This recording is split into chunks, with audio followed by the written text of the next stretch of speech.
Pascal. You are now rocking with that dude Pascal. We be going wild, Haitian in the building, so original. Got the haters catching feelings. Get your hands up to the ceiling and keep them held high. Cause St. Louis isn't ready. Forget about it, goodbye. Hold on, we just saying hi. Five somebody, rise up weekdays. Catch us live, somebody. Let's go. Good morning. Good afternoon and good evening, everybody. Welcome to the Pascal Show. Hope you guys are all doing well out there. Hope this show finds you in good spirits, as it should. All right. We need you guys' good energy. We need your brain matter. You know, we need the brain firing off as much as it can, okay? So we need as much good vibes today as much as possible. I hope you guys are all well out there. But, guys, man, we are still on this case. We are still talking about this young man, 15-year-old Sebastian Rogers.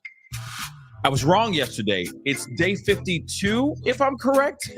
The days are just melding into one. The math ain't mathing for me now, even with the days, okay? I thought it was 52 yesterday, but I guess it is 52 today. So I need to make that correction really, really quick. But it has been 52 days since this young man was ever seen or heard from alive. It's been absolutely crazy, guys. And we're here to talk about some things. Mr. Proudfoot spoke out, made a statement, which is very interesting. We're going to talk about that here in just a minute. We also have a very, very special guest coming onto the show to talk about all this stuff and then some, and maybe talk about their experience being on Nancy Grace with the Proudfoots. We got some things to talk about. We got Lauren Conlon in the house this morning, so be sure to tune in, turn up that volume, and get ready for this conversation. So before we get into everything, though, do me a favor, just a little housekeeping.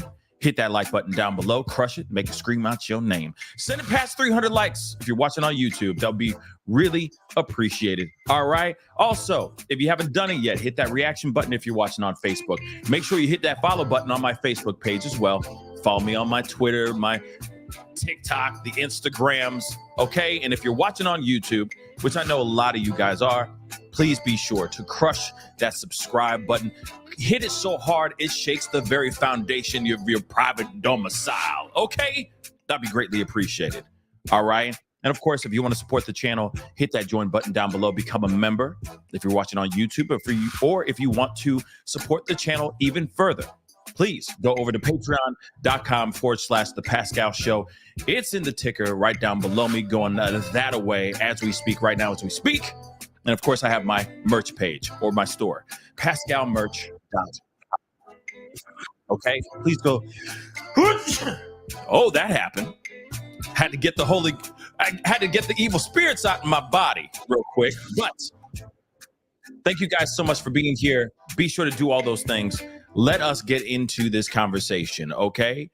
As you guys already know, Sebastian Rogers is still nowhere to be found. We still do not know where he is. There have been incredible amounts of information that has been coming out. A lot of things that obviously very shocking details, information about Sebastian, but a lot of that information does not connect us to actually finding Sebastian. The ongoing question still remains. Where is Sebastian? Who has him? Or who is somebody that would know where Sebastian is? And I'm telling you right now, somebody out there does know where Sebastian is. I believe that in my entire body, all right? With my whole entire body, every fiber of my being, I believe someone knows exactly the details on the night or the morning that he went missing. But to discuss all this stuff, to have a conversation, and also to, talk about theories, speculations, and all that and more, and talk about facts, because we got to talk about the facts. We do have a very special guest coming onto the show. She is a host. She is a reporter. She's a podcaster. She has a very popular, very successful podcast called The Outlier. Please welcome our new friend to the show, and hopefully a new member of the Pascal family here. Please welcome Lauren Conlon to the show. Hello. Oh, I'm so sorry. Hi. For Sorry what? about Thanks that. for having me. No, I had a little bit of an echo going on. Sorry Oh, about that. no, But all good. I am very, very thankful to have you on the show. Everybody, please give her a whole bunch of green heart emojis in the chat for Sebastian and, of course, for Lauren Conlon. I want to say thank you so much for coming in and being a part of the conversation. Real talk, because again, this is the wildest case. This is the wildest story. This is the wildest situation. And it has really grabbed the attention of not only just the nation, but the entire world. There are people in this chat right now from all over the globe wanting to know exactly what happened to Sebastian. So before we get into everything, what are your thoughts on the case thus far? Well, you mentioned I am the host of the Outlier podcast, but I'm also the host of another show called Corruption: What Happened to Grant Solomon. And Grant Solomon was a teen, an 18-year-old who also died in Sumner County, Tennessee, which is where Sebastian disappeared. He's from Hendersonville. So when Sebastian's case first hit the news, I was like, no way. It's literally the same county as Grant. So it immediately captured my attention. And then, of course, I mean, you had just the odd things that happened after that. I mean, immediately I was like everyone else and thinking, why have the parents not spoken out yet? Why did they wait a week? And then when they did speak out, why did they go on a podcast? Why didn't they contact Fox News, News Nation? Why wasn't there a press conference? So it was all just very, very bothersome. And then, of course, we know what's happened since. It's a complete mess. And I do feel like poor Sebastian has kind of been overshadowed in a lot of this because everyone's so focused on the odd things that his stepdad says, the odd things that his mom does. And now, Seth Rogers has become somewhat of a target. And I kind of want to tell these people, just stop talking at this point, because it's almost taking away from everyone looking for Sebastian. Yeah, I will say, I think at this point, I think like some of them have got the memo of like, all right, you know what? We just got to go radio silent. We got to keep it quiet. Yeah. Let's just not say anything anymore. If we have to do something, we'll make some sort of statement in certain things, like, for example, the change.org petition that was created. And I want to pull this up so we all can see this. Everybody can see this as well. All right. Seth Rogers did put up this change.org petition. Now, his petition, which is amazing, by the way, guys, this is amazing. Yeah. I will say this. Okay. It is pretty amazing that it has been passed. It went past 10,000 yesterday. And then now their goal is getting to 15,000 signatures. But what I find amazing or shocking, I'm sorry, is that Seth is doing this petition specifically so that he can get the FBI to take over the investigation. Now, something that I learned is that FBI is apparently already out there helping in the background, but they have not taken over the investigation. They have not taken the lead. They're not the spearhead of this investigation. So him sitting here doing this petition, he's basically saying like, all right, I see you guys out here. I need your help. Take over. Take the lead. You know what I mean? What are your thoughts on that? Well, it's interesting. I think a lot of us kind of missed this, but on April 3rd, it was announced that the FBI and the Secret Service were literally, I think it was verbatim, helping out with Sebastian's case. And as you said, I'm not exactly sure what that means, helping out. The Secret Service might be looking into some financial statements on Chris Proudfoot's end. Did he take money out? Was there life insurance policies? Who knows? I honestly don't know. But I think at this point, it's got to be so frustrating for Seth. And obviously, it's tough. I don't want to speculate too much about Chris and Katie and how they're feeling. I just know what I think about some of their statements. But I want to say it's got to be frustrating for everyone to not have this being looked into as a criminal investigation because they haven't found any evidence. I mean, if that were my kid, I'm telling you, Pascal, I would go ape shit. Can I swear? I don't know. Can I say? Yeah, sorry. I would literally, I mean, I would go insane until somebody listened to me and opened a criminal investigation to find my child. I mean, I feel sick even talking about that and the feeling I would have. But I'm telling you, as a mother, I could not sit by and be like, yeah, it's fine. The Amber Alert's great. Like, take your time, everybody. I understand there's no evidence to open. I would just be like, I don't care what you got to do. Do it. Yeah, it doesn't make any sense just how they've been moving around out here in these streets. Their movement says a lot to me. Not only just like we're going to get into the conversations and the podcasts and the interviews that they've done and all that for sure here in a little bit, but it's the movement. It's the actions beyond the words. It's them jumping into their RVs and riding off and going somewhere else, getting away from the actual home in which Sebastian would be going back to if he was to find himself independently walking back home, right?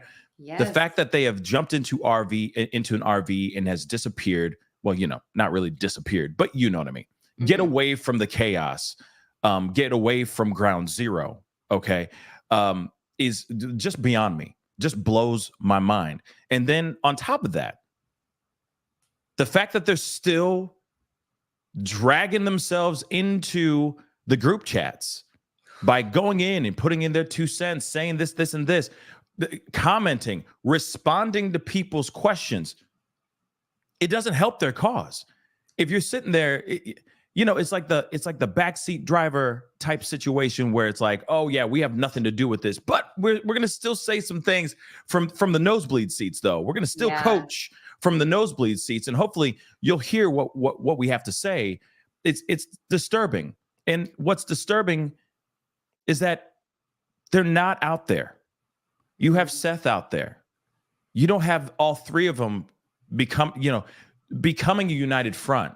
And looking for this young man. They're not doing that. They are separated, throwing shade, throwing jabs at each other instead of actually going, wait a second, the common goal is trying to find our son. So to me, it's like, all right, yeah, there is foul play here just from the actions alone. And I know, I get it. In the court, this is court of public opinion, what the streets feel, okay? Yeah. And I get that it's innocent till proven guilty in the court of law. But at the same time, when you see how these two are moving and how they're maneuvering out here in these streets, it says something completely different than what law enforcement is actually saying right now. And that's the frustrating part of it all. Yeah. And I mean, there have been reports that Katie, she's in town, she's back, but it doesn't really matter because she left. At one point she left. And I've stated this before. I could never do that. Sorry, do you hear construction in my building? I hope it's not too bad. No, it's totally good. Fine. Yeah, okay, totally good. Fine. Sorry. I live in New York City. There's always some banging or some whatever. But no, I mean, I can't imagine leaving my house if my son is missing and thinking that he could possibly come back. That was beyond me. And then the excuse was that, she's getting death threats. She's feeling threatened. Well, listen, police are very much involved with this. So if you're really that scared, then I'm sure a cruiser or a police car would sit outside your house and protect you and be there for you if you're scared. And Chris Proudfoot, your husband's away for work. I think there are other ways. And so that was terrible. And I keep going back to the Nancy Grace interview. And I think back on a lot of this stuff that was said. And obviously the conflicting statements, we've called a lot of those out. But even yesterday, I was going back and listening to something that Katie had said just to try to make sense of the Sunday timeline.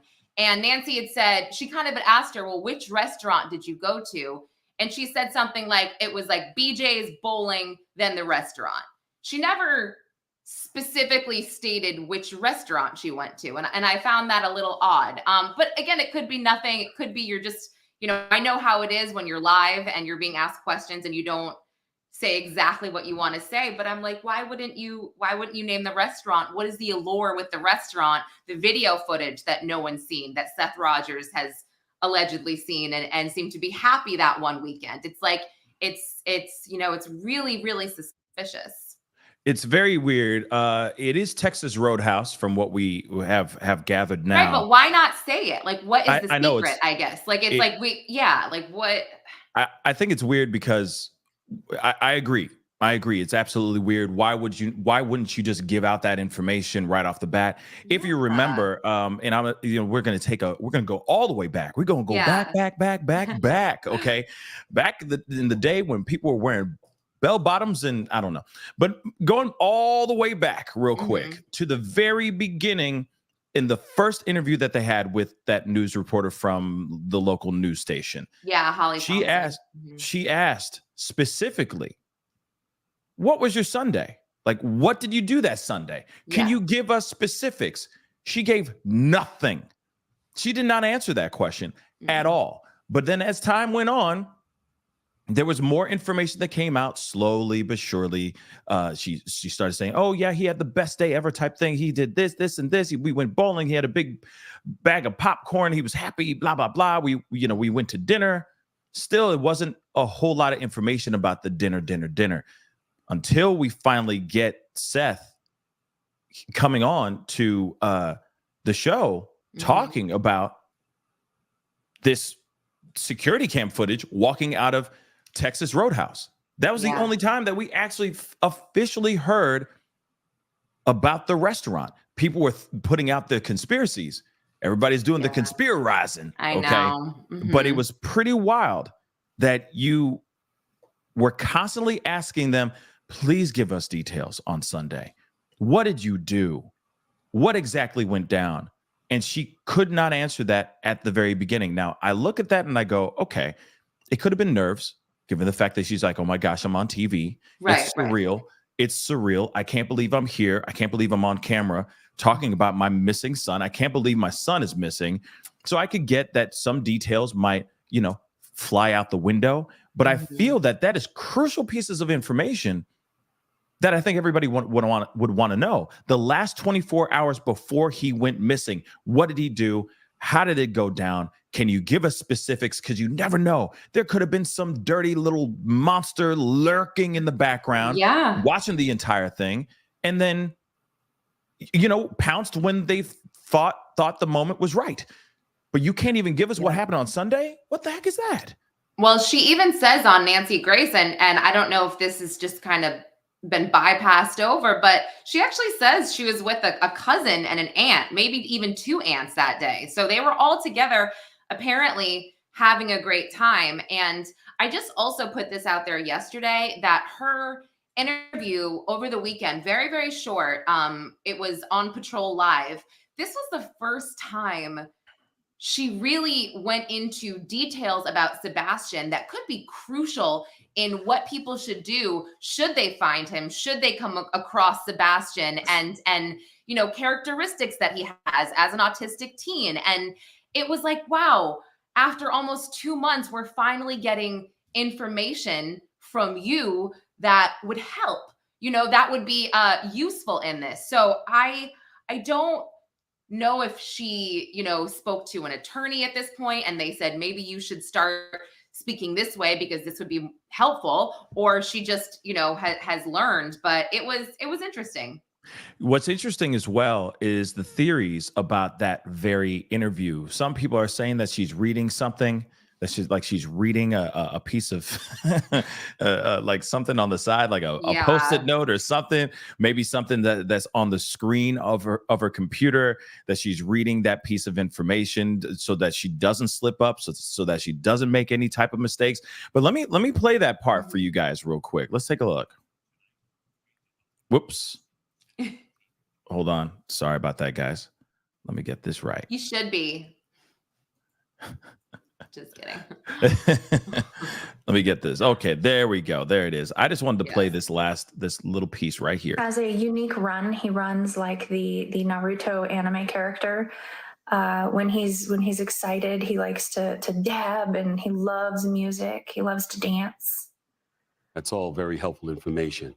Now, if Sebastian is out there watching, Here what we would go. you like to say to your son? Now, of course, we don't need to know all about that part because that, I'm sorry. Let me roll that back. Here we go. And we're going to find Sebastian and bring him home. We know the most important thing right now is to get the word out about Sebastian. What would you like our viewers to know about your son? Sebastian, he is high functioning autistic. He loves animals. He loves video games. I didn't notice that. You see that? Looking. I did. It does. Now. It does kind of look like she's reading something. Oh, it that's looks interesting. like it. Yeah, interesting. He's typically a very, very sweet boy. He can be quite temperamental, though, if he's overstimulated or if he's stressed out. He has a unique run. He runs like the Naruto anime character. When he's excited, he likes to dab, and he loves music. He loves to dance. That's all very helpful information.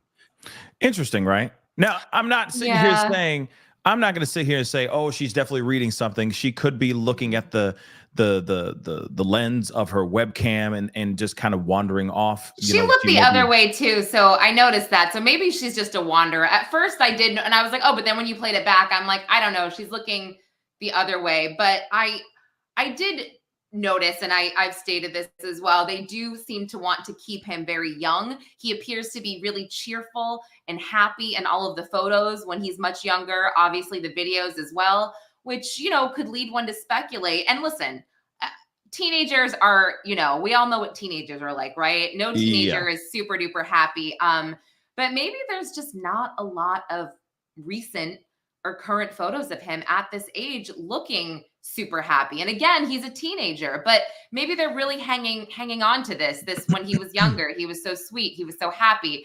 And now as he's gotten older and, he's got a stepdad that seems to be a little bit strict, seems to be a little bit narcissistic. Maybe Sebastian, has had these behavior issues and they just haven't had a happy household in a while. So yeah. I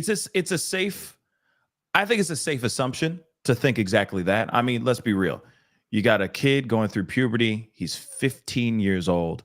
He's with his mom, his biological mother. He's also with his stepdad. Now, let me just break this down. I've seen this multiple times. Okay. This is a tale as old as time. It doesn't matter if you got somebody who is autistic or has any sort of special needs or just a good old fashioned kid. Okay. Mm-hmm. Kids, mostly, especially boys, go through this moment that I've seen multiple times, especially when it has to do with a stepdad or a boyfriend living in that house or in a house. There's always some sort of display of some sort of masculinity, of some sort of territorial type of theme. Mm-hmm. Okay.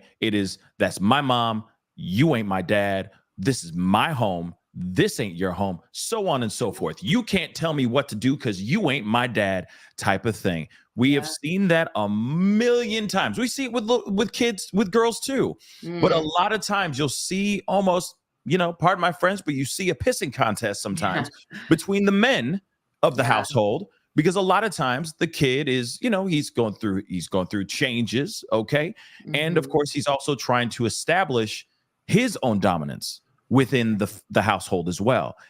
That could be a part of that here too. That could be a factor in here. Okay, that's my mom. This ain't, you know what I mean? You ain't my dad. Seth is over here and my dad's the greatest, right? And he treats me this way. You treat me that way and I don't respect it. So I'm going to lash out. I'm going to act out. Doesn't matter if he's autistic or not. He's still a boy. He is still a teenage boy going through some serious changes in his body that he's still trying to understand. And you got a guy who's hovering over him, allegedly. Yeah. Putting his hands on him, allegedly. So much that I think that maybe he retaliates. Maybe he retaliates in the only way he knows how, which is maybe lashing out, getting erratic, etc. So I Yeah. automatically put that into consideration, that the dynamics within that household, I'm sure, were shaky at best, because of, not only because it's, a stepdad and a stepson, and them trying to establish some sort of understanding and relationship, but also just the dynamics of him being a special needs kid, and maybe the Proudfoots were tired of taking care of his special needs. I don't know. It's such a crazy thing. And the fact Such a that she, crazy thing. she brought up his temperament as well, that absolutely could be it. And I do have local sources, and I was told that nobody from the high school he went to Beach, or very few people, are really even sharing his story and sharing anything about this case, or posting about it, Sebastian Strong, which I found to also be really, really odd. Katie did make that heartbreaking statement that he really didn't have any friends, but you would think that I guess the community at the school would be a little bit more supportive. Wow. So you're saying even students, his own classmates, aren't even posting? This is what I was told by somebody that goes to a neighboring high school. She said it's weird. Like, everybody's talking about how no one's really talking about it or posting about it or sharing. I mean, I guess they started at the beginning, but then it kind of just faded. And I when I first did a podcast on Sebastian, my local source also told me, and this is not victim shaming at all. This is like a teenage boy thing. This is like obviously a behavior thing, but he did seem to not realize when it was appropriate and not appropriate to like touch yourself. But again, that's all about behavior and, how certain kids think. And I spoke to a couple moms of autistic boys specifically, and they also said, oh yeah, we went through that with our son, where we had to tell them, there's a time and a place where you can like touch it, whatever, but it's not in front of people. It's not at school. It's not in public. It's not, so I think he did possibly have some issues with that as well. That was maybe, getting to Katie, maybe getting to Chris. I mean, from what we understand and from what they've said before, even Seth has said it on the many times he's been on the show. Mm-hmm. He even said that his son is 15, but has the mindset of a 10-year-old. Now that's a big jump. Okay, that's a big leap. I know it's just 5 years, guys, but still, those developmental years are pretty big. Those 5 years, and if he's that behind mentally, there could be a thing that he, doesn't understand fully. He's not picking up the social cues in a way of like, okay, you don't do that. You don't expose that. You don't talk about, your whatnot and all that. You don't talk about those things or expose you know what I mean? Yes. There's some things I feel like that he just may not fully understand. Of course. At his age right then and there. Now, a 15-year-old, just good old fashioned 15-year-old kid that doesn't have special needs is going to understand that fully. He's 15. Shoot, let me tell you, I was in a car with a couple 12-year-olds, 12, 13-year-olds. Mm-hmm. And my Lord, these kids are a lot more advanced than I was when I was 12 years old, thanks to the internet. But at the same time, a lot more conversations, and they were a lot more sharp and, knew exactly what was going on in certain situations without us having to have that sit down conversation of like, okay, this is a man, this is a woman. You see what I'm saying? Yeah. No, so it's crazy. So imagine if he was still in the mindset of a 10-year-old and that he's not fully developed as of yet. There could be things that could be lost in translation, just lost in, within his developmental time as well. What were you going to say? Yeah, I was going to say also, I mean, just going back to something recent, I forget what exactly they're called. I had it written down, the Uvalde Children's something.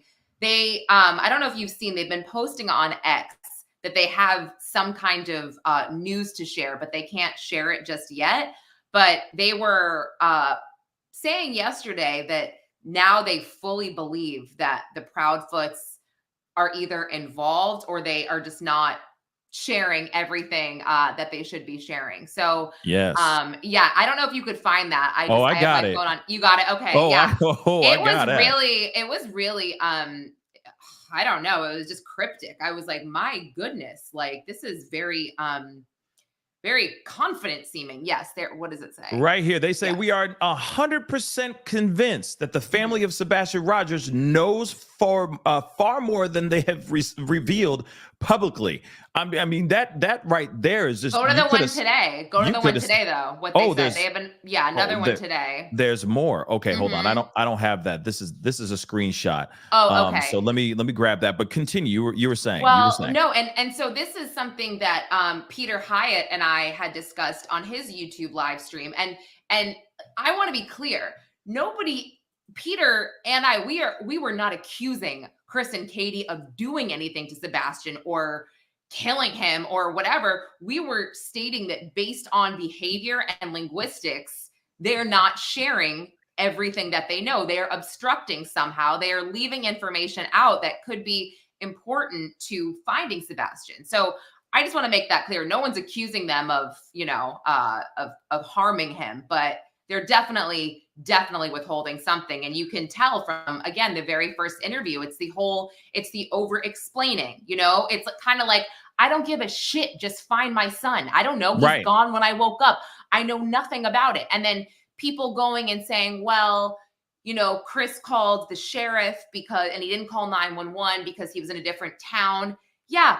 Okay. That doesn't matter. Who should have called 911? Katie. I don't give a shit, Pascal. Sorry. And this is where my New York comes out, where it's like, I wake up, my kid's gone and my husband's out of town.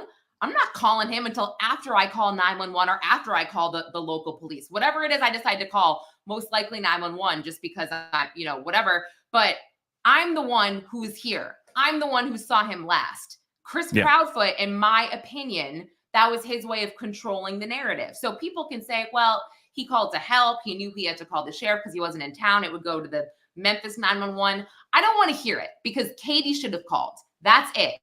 She should have frantically called. She should have frantically called.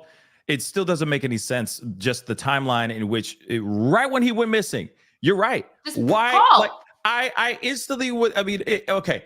Instantly, I'm looking everywhere in my house. Okay, just between you and me. First thing I'm doing, I'm looking everywhere in my house just to make sure. I'm looking outside. I'm looking calling his inside, name. outside, running all over the place, upside. I'm flipping the entire house upside down. I'm going in the basement. If there is a basement, I'm doing everything I can to be like, okay, he likes to be here. He likes to be there. He likes to blah, blah, blah. I'm going to go all to his favorite spots and then turn the whole place upside down. Then that's probably like 5-10 minutes of that, really, because if you don't see him outside, you don't see him inside. He's nowhere to be found anywhere on the premises of the around the house. Man, I'm calling 911 like that, lickety split. Then I'm calling husby. Then I'm calling him. You see what I'm saying? I'm not having a full conversation with him and going, hey, let me talk with him first. Oh, he gone. It's Sebastian gone. Like that don't make sense to me. It just doesn't. No, and I will share like this one time. We live in New York City, and we were my husband and my 2 kids. We went to my friend's house in Connecticut, and my son and my daughter was 5 at the time. My son was 3.5, and they had this little play area right underneath my friend's deck. So the adults were on top on the deck, and the kids were below scooping sand, just playing, and we would just check on them. We could hear them. And then, I go to check on them, and my son, he wasn't there at the time. And I was like, what the hell? And I asked my daughter, did you see them? I asked the other kids, did you see him? And they said no. And I was like, what's going on? After checking the house, I started frantically running, crying, like almost snotting, going to their neighbor's house. My son was in the neighbor's garage. It was the scariest moment of my life. But what I'm trying to say is, thank God. Thank God. Yeah. We talked about that. It was the scariest moment of our life, but I ran like a bat out of hell. And I was, at the neighbor's house. And I don't know if she did that. I don't know if there are reports of her doing that. It sounds like she just called her husband. She called her husband. Then if I'm correct, and fam, for those of y'all who are watching, thank you so much for watching. And make sure to hit that like button, shameless plug, and subscribe. But correct me if I'm wrong, fam. She calls them. She calls husby. She calls Chris, tells him he gone. Then she gets in her car and drives around. from my understanding. Now, there could have been a little piece in there where maybe she went to the neighbor's home or something like that. But from my understanding, she was saying that they were we not. don't know that. Yeah, in that he didn't have any friends that were in the neighborhood, so she wouldn't need to go across the street or down the road or something like that. So she jumped in her car and started to drive and look for him. And I think that's the reason why. I mean, not only because of that first interview and the podcast and Nancy Grace. We're going to talk about Nancy Grace in a second here because I got to hear your thoughts on that. You were there. You were there. But all that, just the timeline ain't timelining for me. As I like to say, the timeline ain't timelining. The initial thing you do as soon as you see that Sebastian disappears, your flesh and blood, your pride and joy, you call your husband who's in another town instead of calling 911.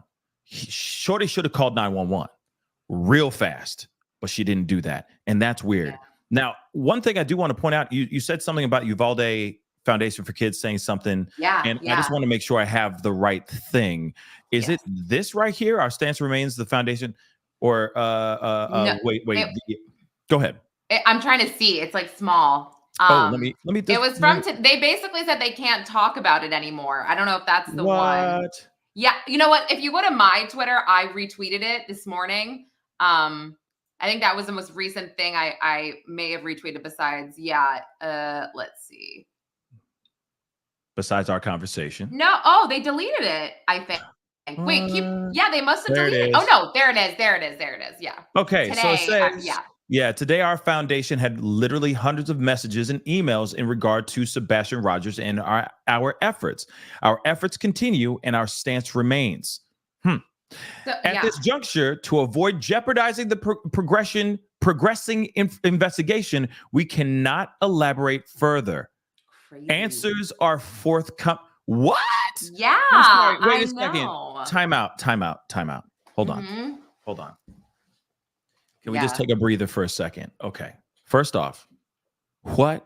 So you're going to go on to X of all things. Can we talk about that? You're going to go on to X, and no shade to Uvalde Foundation for Kids. I appreciate them doing what they're doing. They're one of the only groups of people that are out there actually looking for Sebastian, actively doing whatever they can. But you're going to go on to X on one of the highest profile missing person cases that is out here right now as we speak, and put out information saying we know for 100% that the Rogers family, Sebastian Rogers family knows something about this. You're going to put out that tweet. You don't think everybody and their mom is going to lose their minds and do exactly that? Send you hundreds of messages? That doesn't make any sense. I'm thinking like Nancy's going to be reaching out to them. They're going to take the place of the Cajun Navy on the next show that she does or something. I mean, I don't know this for a fact, but I'm just saying you come out with info like that. I mean, hello. That doesn't make sense. Yeah, it's crazy. It's totally crazy. But then it's like, I know. I'm going to ask the question. And I don't mean to be mean. But is it a question of, are they putting that out there to stay relevant? I hate to say that. No. I mean, I would hope that they wouldn't use a missing child to stay relevant. I would hope. But people hope not to. People have done that before. So I thought about this, there isn't conclusive, and again, I guess they don't owe the public anything, but there hasn't been anything conclusive released about the polygraphs. We've heard that Chris passed his, we've heard maybe Seth's was inconclusive. We've heard Katie passed hers. And then, we've heard, people state that polygraphs don't actually matter. So, I discussed this with Peter Hyatt last week. We talked about people taking beta blockers or benzos. And then just yesterday, I interviewed Dog the Bounty Hunter, did not bring up this at all. And he said something about just, I don't know what it was. I feel like it, something that people take before just to relax them, a Xanax or something. THC. I mean, anything. There you go. Yeah, okay. anything to relax those nerves before you go. Where were you on the night of the? Okay. Now, and I get it. About the polygraph stuff. But because it's I feel like it's just it's the fact of the matter. Does that make sense?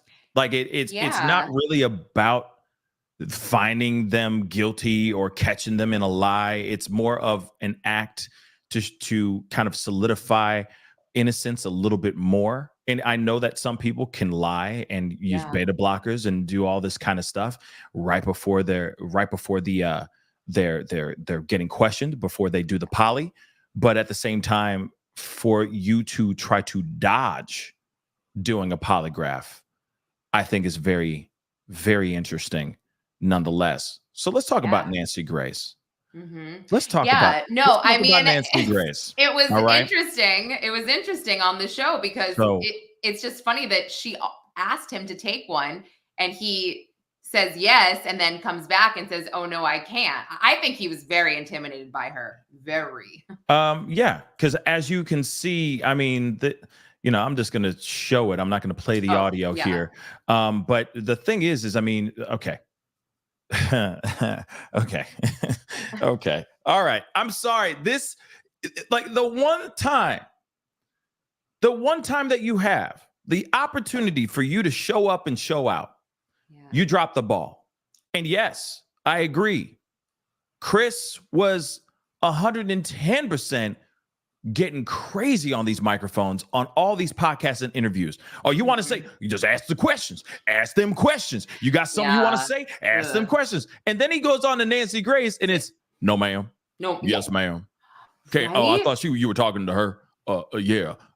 Yeah. They asked me about a polygraph. They said I didn't need to do one. So I'm in the clear. Like, what?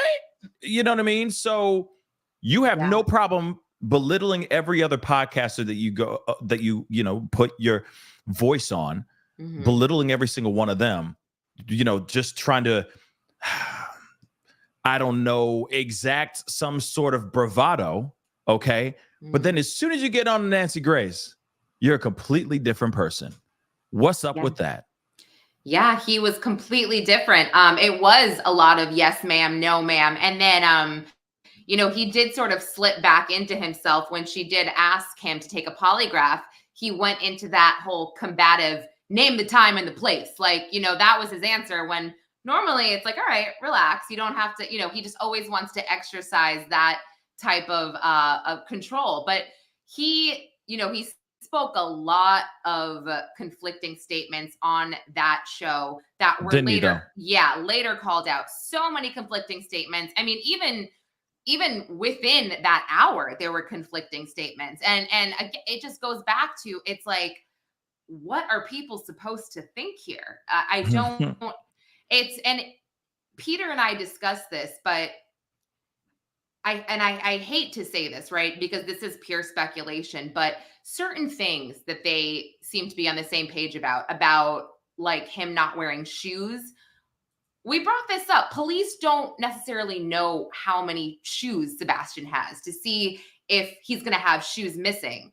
But what they will notice, and I hope to God this is not what happens, but if they do find his body, it's most likely going to be without shoes because that's the story that needed to be told. That's that you got to oversell whatever's going on. And again, I'm not saying that's the case, but we did discuss this as a possibility because why do you keep saying no shoes, no shoes? Why do you keep saying that? Are you concerned for him? Maybe that's it. Maybe they're just concerned. I don't know. I have no idea, but I'm not sure. Why that would be over and over and over, no shoes. Two different, there's that option. But the other two I think in my head is they want to add a little bit more panache to the story because they need to have details because he can't just suddenly out of nowhere vanish out of nowhere. So they have to throw in sprinkle a little bit more detail. Okay, let me just say this. If they have something to do with his disappearance, let me say that too. Right. Okay. Right. If they have something to do with his disappearance, that could be just a little sprinkle on top to this crazy Sunday that they've already concocted. So they're trying to, cover their tracks in a way, and also giving that detail does bring, has a lot of people asking questions. But the other part is they may be trying to get ahead of the details that maybe police have already gotten. For example, somebody, I'm sure, at some point was going to figure out all of his shoes were still there, that all of his shoes were accounted for, that he literally was barefoot. Why wouldn't they say that information? So but how would they know? That's what I don't understand. I don't think how would police ever know if a pair of Sebastian Rogers, a teenager from Hendersonville's shoes are missing, right? All you have is his mom and his that's what I don't get. Like, yeah, right? Like, it's kind of just like, I don't know what. Yeah, but go ahead. I can't make sense of that. Right. So what I'm going to say is I honestly think that there's so much information that has come out so far about the essay that Sebastian went through as a kid, to all the way down to the divorce custody battles that Chris Proudfoot is going through. What are the chances of them actually just saying, we need to get ahead of this because he literally is barefoot when we left him? Like, we need to put in that detail just in case they're able to catch his scent or find some sort of footprint or something of that sort. We at least have that, so we stay ahead of this case in some weird, messed up way. I mean, that's just kind of what I was thinking in my mind. But then again, if he's found with shoes, then oh boy, boom goes the dynamite. That's what I think. I don't know. Or I mean, it's like Summer Wells, went missing in Tennessee, and her parents said something similar that Katie Proudfoot said. I think someone took her, and people still suspect Summer Wells' parents of being involved in her disappearance, and she hasn't been found. It's been 3 years, and it terrifies me to think that this could be Sebastian as well. And, I feel strongly that they are withholding something, but I'm obviously not going to go out there and say that they're responsible for this, because I don't know. And this mom is missing her son, and it's horrible, and it's sad, and it's so tragic. But I do strongly believe that something is not being said, and maybe she has a guilty conscience. Maybe Chris is kind of saying, you can't tell this because we'll both get in trouble. I don't know. I don't know what it could be. Maybe, they overpunished him, which we had discussed. They put him outside as a punishment, and then they don't know what happened. Somebody took him after that. Who knows? But something's not being told. And maybe that doesn't make them guilty of, a crime, but it makes them guilty of withholding something that could find him. Right. I have many theories in my head. Some of it is they are innocent. They have nothing to do with this, and this is just a tragic crime. And then the other side of me, there's another side that thinks that they had something to do with this, or there was some sort of tragedy or mistake that turned tragic, right? That yes, it's the, oh, you're gonna lash out. I just gave you a whole day of popcorn, bowling, the best steak around from Texas Roadhouse. By the way, their steaks are fire, and no, they do not sponsor the show. But hey, that's funny. but still,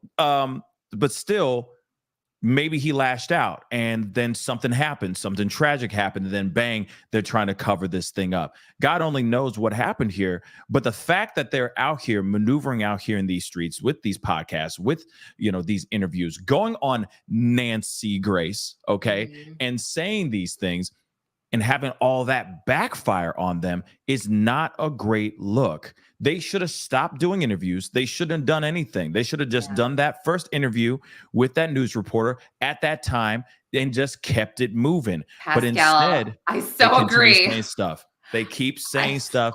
But the hands interview. Did you see the hands interview? Which one was that? The one where it's just them with hands. You hear them talking. Yeah. But his hands. It's literally right after the first initial interview, which everyone, that was the red flag interview. Right after they did another interview, and they said, we don't want to show our faces. We just want to show, and they started shooting their hands. I did not see that. I did not. Oh, you need to see it sometime. No, I mean, terrible. I'm thinking about it, and I don't think I could physically do these interviews, Pascal. I'm not kidding. I think that I would only do news. I think that is it. And I think that, like, physically as a mom, I don't think I could sit on a podcast for 30 minutes answering questions. I truly don't. Not at all. I could maybe speak at a press conference But like, you don't see that, right? Like, you didn't see Gabby Petito's parents on podcast. It's so weird. I just can't imagine doing that. And I can't imagine, having the stomach to do it, It is the wildest situation. Yeah. This is the wildest case because of all the stuff that's just been piling on over and over again, keeps stacking up and all that. But okay, because we could talk about that till like the cows come home. So I got to ask you, because I know that you were there. Hi, there she is in the bottom right-hand corner. There she is. Okay. On Nancy Grace. Now, congratulations. That's dope. Okay. To get on Nancy Grace is huge, but I got to ask you, you were in the room. Okay. You were in the conversation. What was the general consensus? Like, what was the general vibe when they came on to this interview? Yeah. I mean, so I was on 2 episodes of Nancy, one with the Proudfoots and one with Seth Rogers. And when I found out the Proudfoots were going to be on, I was like, oh my gosh, I can't believe this. And then when we were in the waiting room, it was either Nancy or her producer. She's like, you guys, this isn't like, I forget what she said. This isn't super formal. So feel free to jump in and ask them questions if you want. And I was like, oh my gosh, that is going to be crazy. So I do remember this was the day after that photo came out of them sitting at dinner when Seth was searching with the United Cajun Navy. And I wanted to ask them, like, we didn't know at the time there allegedly was a hit. Maybe there wasn't a hit. But I was just so curious. I was like, they're sitting at a restaurant when there's possibly a hit, from a dog, a search dog. Did you know about this? Like, and he said to me on the show, he said, everyone's talking about how we're at a restaurant enjoying ourselves. Well, number one, we need to eat. And, everyone's thinking, well, is Sebastian eating? Is Sebastian hungry? Is he cold? I wonder what he's like. And then he goes on to say, my wife was on the phone with the United Cajun Navy. We were the ones that brought them in. And I was like, I didn't think that was true because Seth Rogers brought them in. He actually said that. And I'm like, this is so easily disprovable. You know what I mean? It's so easily disproved. So strange. That's narcissistic behavior though. Thinking that, you're not going to be called out or you're not going to be proven wrong. Yeah, that's really, really crazy. I mean, obviously, we know, I feel like there is a pissing contest going on between the two guys. Let's just be completely real. Oh, and Seth I feel and Chris? like, yeah. Oh yeah. And I feel like that's been going on for the longest time here. Definitely going on for the longest time. But at the same time, it is pretty crazy. The information that they're giving and the information like the Proudfoots are saying and the information that Seth has been saying. And obviously I lean more on the side of like, I believe Seth. I feel like he's been very true blue since the dawn of this case. And yes, there's been some, change of information because I think that there's information that he's been receiving through the grapevine and he's learning quickly what sources to trust and what sources not to trust. But he has not gone on here and just has blatantly lied back and forth on every little detail that surrounds this case. We see that with the Proudfoots, which is very, very frustrating. So when they say, "Oh yeah, we reached out to the Cajun Navy ourselves," no, I instantly say, you're lying. I don't believe that, not once, right? So that's just kind of how I feel about that. Now, one thing I do want to point out, though, really quick before we continue on, I know that allegedly, I don't know if this is actually real or not. That's one thing I'm still trying to figure out. People have taken this and have talked about it at great lengths. As of recently, there was a post that was made that I do want to share with you guys. Okay. Something about, you know what? Okay. I'm not going to show it. Okay. Oh. That's no. I'm not going to show the post. All right. Because I'm already seeing drama like sparking off in the chats. Okay. Oh, okay. And out of respect, what is the post? I'm about to tell you. Okay, But out I'm of so respect- curious. But out of respect of what this post was made and etc., I'm just gonna talk about it. Okay. So apparently there was a post, and somebody was basically saying something along the lines of like plans on going and visiting the house, the actual Proudfoot's home. Yeah. Okay. Yes. Okay. And of course this is Chris Proudfoot allegedly making this statement, basically saying like, I know, like it has come to my attention that there's plans of going to my house. And of course he says to take this as an official like notification. And he's like, hey, there are no trespassing signs posted around the house. If you set foot on the property for any reason, you will be prosecuted. And of course he says this is not a threat. This is just a statement. Now, I'm just posting that or bringing that up just to let you guys know. Okay.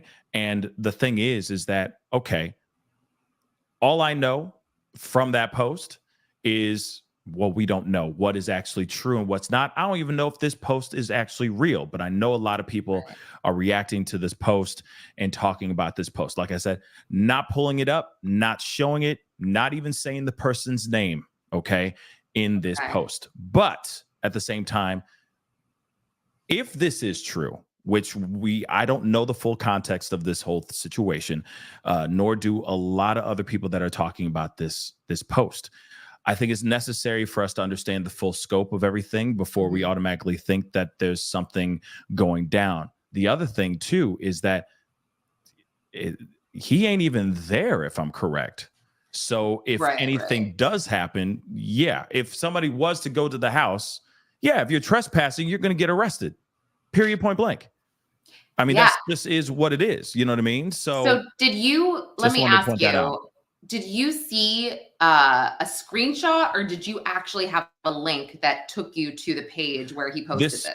This was a screenshot. Okay. So we don't know if it's, we don't know if it's authentic or not. Exactly. Like you said, we're not actually sure. That's why I'm not showing it. That's not why I'm showing it. But I am going to bring that up because honestly, I do believe, I do think it's incredibly important for us all to stay safe out here, regardless of what you believe. I get it that there's people out here, tensions and emotions are very, very high. But the last thing we want to have happen is anyone getting hurt or anyone getting arrested over something that, understandably, we all want justice, but let's do it the right way. That's all I'm going to say about that. Okay, guys? That's just what it is. I think that's important. We've seen multiple cases where people have been outside of people's homes, making it very difficult. And ever since all the way back to Petito to Quentin Simon and so on. If you guys remember Quentin Simon, there's been a lot of people out there protesting, making their presence known, so on and so forth, to the point where some of this gets very dangerous.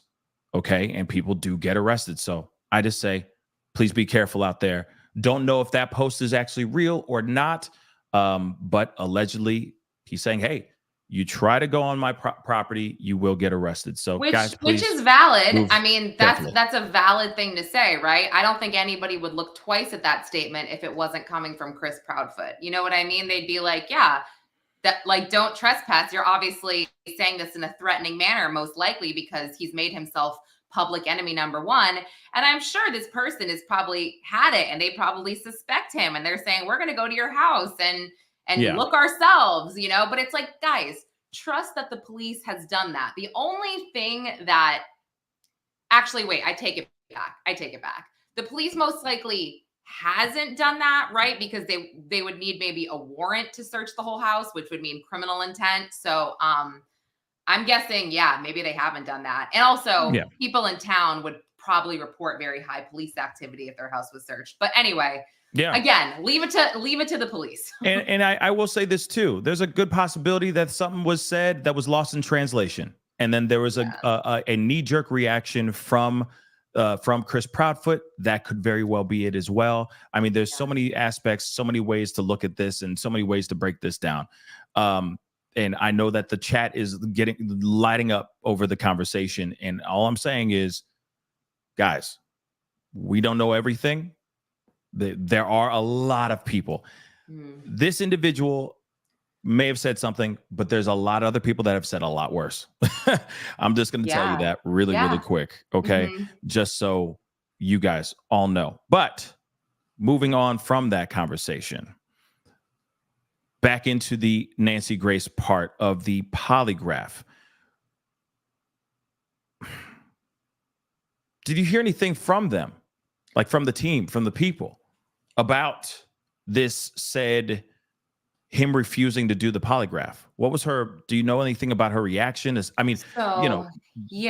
Closed door? So that episode, he said, name the time and the place. And then they went to set it up with this great woman, Lisa Ribikoff. She's awesome. If you don't follow her, you definitely should.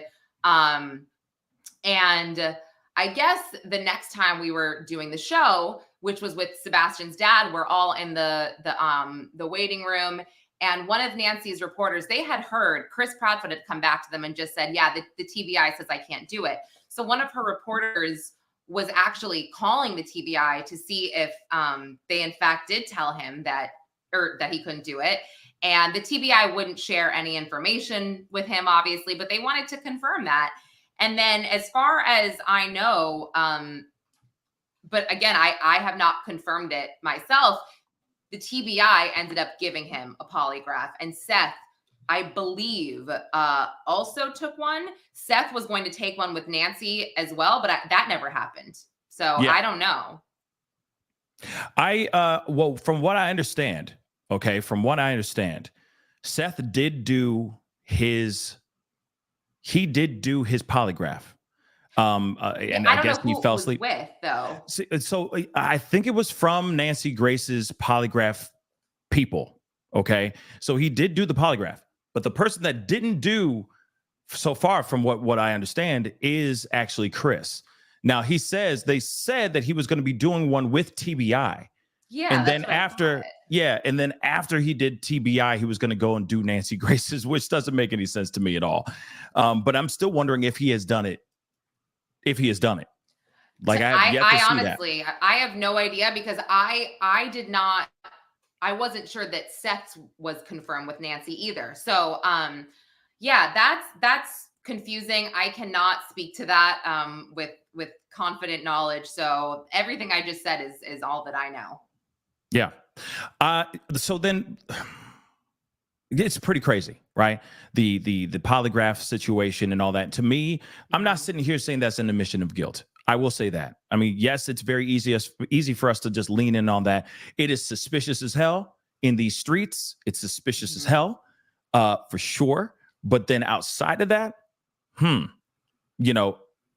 get it that maybe he doesn't want to say anything. Maybe his lawyers are sitting there going like, no, don't say anything. Don't do no polygraph from Nancy Grace. How do you know if that person is legit? So on and so forth. But like I said, no matter what, I still would have done it no matter what, because I would have been like, hey, I have nothing but time on my hands to prove that I have nothing to do with my stepson's disappearance. But like I said, still, it's optics. How they're out here doing whatever they're doing, how they're not contributing to the search says a lot to me. This mom goes onto the On Patrol live show and says, we're looking for you and we're going to find you. Where are you? You're in the house. Sure, you're back at home, but are you out there literally doing everything you can to find him? I see Seth out here dying, literally killing himself out here in these streets trying to find their son. So like I said, it's hard to instantly believe the Proudfoots when we see how they've been maneuvering and moving around in these streets as of late.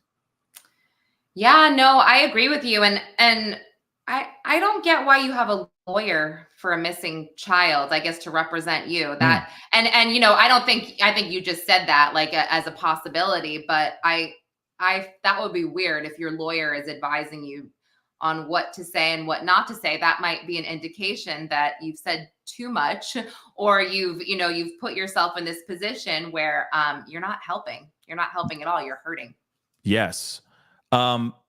And see, that's the thing. Like, and that's absolutely the thing too, is Mhm. we got to remember, I don't know, the lawyer thing is a little bit weird, but I get it. You need some, you know, you need to make sure Is that you that have the right. confirmed that he has, that they I have mean, one? Or if he does have some sort of representation, uh, it would be interesting. I would say that. I mean, it because could to be me, because to me, I'm expecting to see them go. We got a private investigator. We got other people going in and looking around for our son. We got this group. We got this, and this. Not we've lawyered up. That does not help find right. Sebastian. So what's up with that?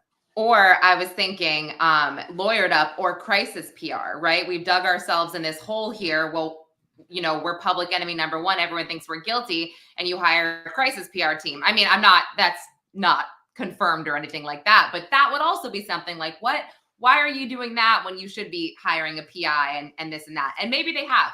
Absolutely. Maybe they have. I was just speculating. Yeah, no, of course. Yeah. But like I said, you're right. It wouldn't make any sense for them to add on all this, like to add a lawyer on when they should be adding on as much reinforcements trying to find Sebastian. So I'm with you 110%. But can we talk about this really quick? You also said this on Nancy Grace. They were talking about the footprints and the scent going into the retention pond. Can we talk about that? Because that is some weird stuff. Yeah. Period. It's weird, right? Like that's a little bit odd, right? Yeah, and Chris on the show said he thought they drained the retention pond. Well, they either did or they didn't. And I've stated this before. Like I live in a city. I don't know if people know when they have ponds on their property. I would think you know how deep it is, right? Or how, right? Like I would think you would know. Yeah. Like how, does it need to be drained? I mean, is Right. it that deep? Like I just don't understand some of these statements. I really, really don't.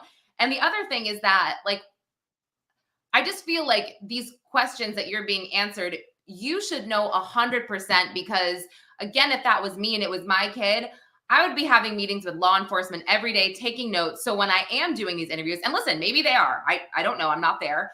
Maybe they are, but I just would want to be completely certain when doing these interviews that I had the correct information to put out there to the public. So, they can do a solid job of searching, and the best job that they could do, since so many people want to help and want to search. But what has sadly happened is everybody's just beyond confused because they don't seem to have their story straight, or facts straight, information straight. So it's Right. just, it's a mess. It's so confusing. It's a mess, and you still have, video, at least as of the past, I don't know, week. I don't know when. Mhm. I don't know when the video of Chris being on the show, or on another YouTuber channel, Narc Divers, if I'm correct, Mhm. explaining about the pond and all that. I'm still curious about, if there's no confirmation about the scent, why is that still being put out here? Now, I know that's what was being said in the very beginning, but Mhm. then they retracted that. Law enforcement said there is no scent. So why are we still on that still to this day? Like I said, it just doesn't make sense.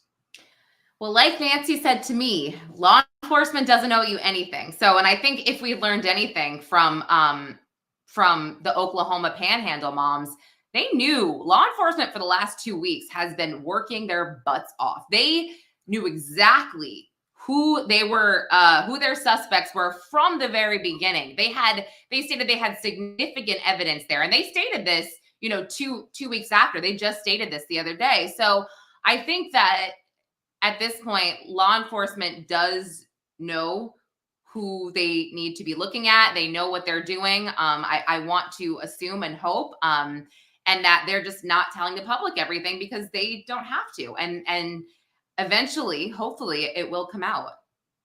Yeah, I'm hoping that you're right. You're right with what Nancy Yeah. said earlier too. It's like, hey, police aren't going to give us everything. that is not our business. It's their business. Literally, that is their business, right? Yeah. Their business is to find him, get the clues, figure things out. It's not to leak everything and go, oh, so what I heard is. No, they're here to go and find Sebastian. So that's absolutely right. But and that's absolutely accurate. But I feel like information about dog scent, or not dog scent, footprints, or his scent being tracked in particular areas, I think is incredibly important for the public to know, especially at least for the volunteers, at least for those search organizations, the search and rescue organizations that are out here trying to find Sebastian. I would hate for them to look under the wrong tree or the wrong rock or under the wrong log, 50 miles away from where the scent picked up. If he's right in that area. You see what I'm saying? So I feel like it would be very important for the volunteers that are out here to know at least, yes, scent was picked up right here, and then they can disperse however they need to disperse. You see what I'm saying? Yeah, no, I do. I totally get it. And it's been clear though, law enforcement doesn't want to share that stuff. They don't. You saw in the press conference, I think it was a journalist who asked, like, oh, didn't you find glasses, or weren't there glasses found? And then they're like, oh yeah, glasses are found. And you're like, wait, I was like, wait, what? I had not heard this before, but they weren't going to offer that information to the public at all. So I think it's really clear that they want to keep certain things very, very close to the chest. Yeah, and obviously. I don't know why. Maybe they know, or obviously they know stuff that we don't hear. But, and I'm not local to Tennessee, but I would be interested to know if people have seen search efforts still going on by volunteer firefighters and Sumner County EMS and all these things. I'd be really interested to know. Yeah, I'm very interested to know as well, because, man, just anything at this point, you know what I mean? Like his last cup that he drank out of, something. I mean, we don't have not a damn thing, okay? But let me grab some of these super chats. I got some super chats that I want to grab here real quick. Misty Fisher, thank you so much. Why would you use an old pic for Sebastian missing report poster? Now, what are your thoughts on that? No, we've talked about this. Many people have talked about this. I really don't get that either. The one with the I think it was like a food court in the back. That's the one that the Amber Alert. I truly don't understand. Maybe it gets eyes from more people when they see like an adorable little boy over a teenager. I'm really not sure.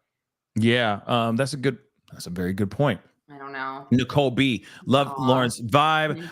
She keeps you on your toes. LOL. Yes. Never a dull moment for sure. For sure. Cake, thank you so much. KP passed CP a paper in Nancy Grace interview too. 20 minutes in. I didn't notice that. I had not seen that either. I did not. Yeah. Take a look at that as well. But like I said, that I will say this, just a little pushback, just a little bit. I know that people get very, riled up about this and many other cases as well, but that we have to err on the side of maybe we might be reading into some things. Just saying. Okay. Just saying, because she could just be holding his hand. You never know, grabbing his thigh, like in support, but we're not seeing it on camera. Well, did this person actually see a piece of paper, or did she just see a hand motion? That's what I don't know. If there was. But that's the thing. If there was a piece of paper, we'd all see that. Like we'd see that from the moon. You know what I mean? We'd be like, "Yo, right." Pass. You know what I mean? For sure. Hold on, real quick. Real quick. There we go. Misty, thank you so much. Katie did not call Seth to ask if he came and got Sebastian before she called anyone else. That tells me she knew what happened to Sebastian. What are your thoughts? Interesting. That's interesting because I don't know if many people know, but that apparently was supposed to be Seth's weekend with Sebastian, but I guess he got called into work or something. So that's a really good point, Misty. Maybe she would have called Seth and been like, hey, did you get off work and come get him or whatever? That would be a call to make. Absolutely. Yes. Tammy, thank you so much. CJ wants to talk to you directly about it.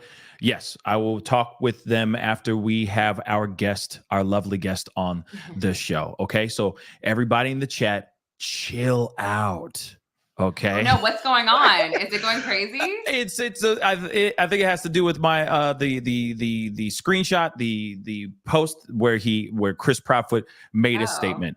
Are people nice to each other in your chats? I'm just wondering. I mean, usually the fam is very, very nice to each other, but things have just gotten off the rails because of bringing up that statement. I will bring him on later. Okay, guys. So everyone chill.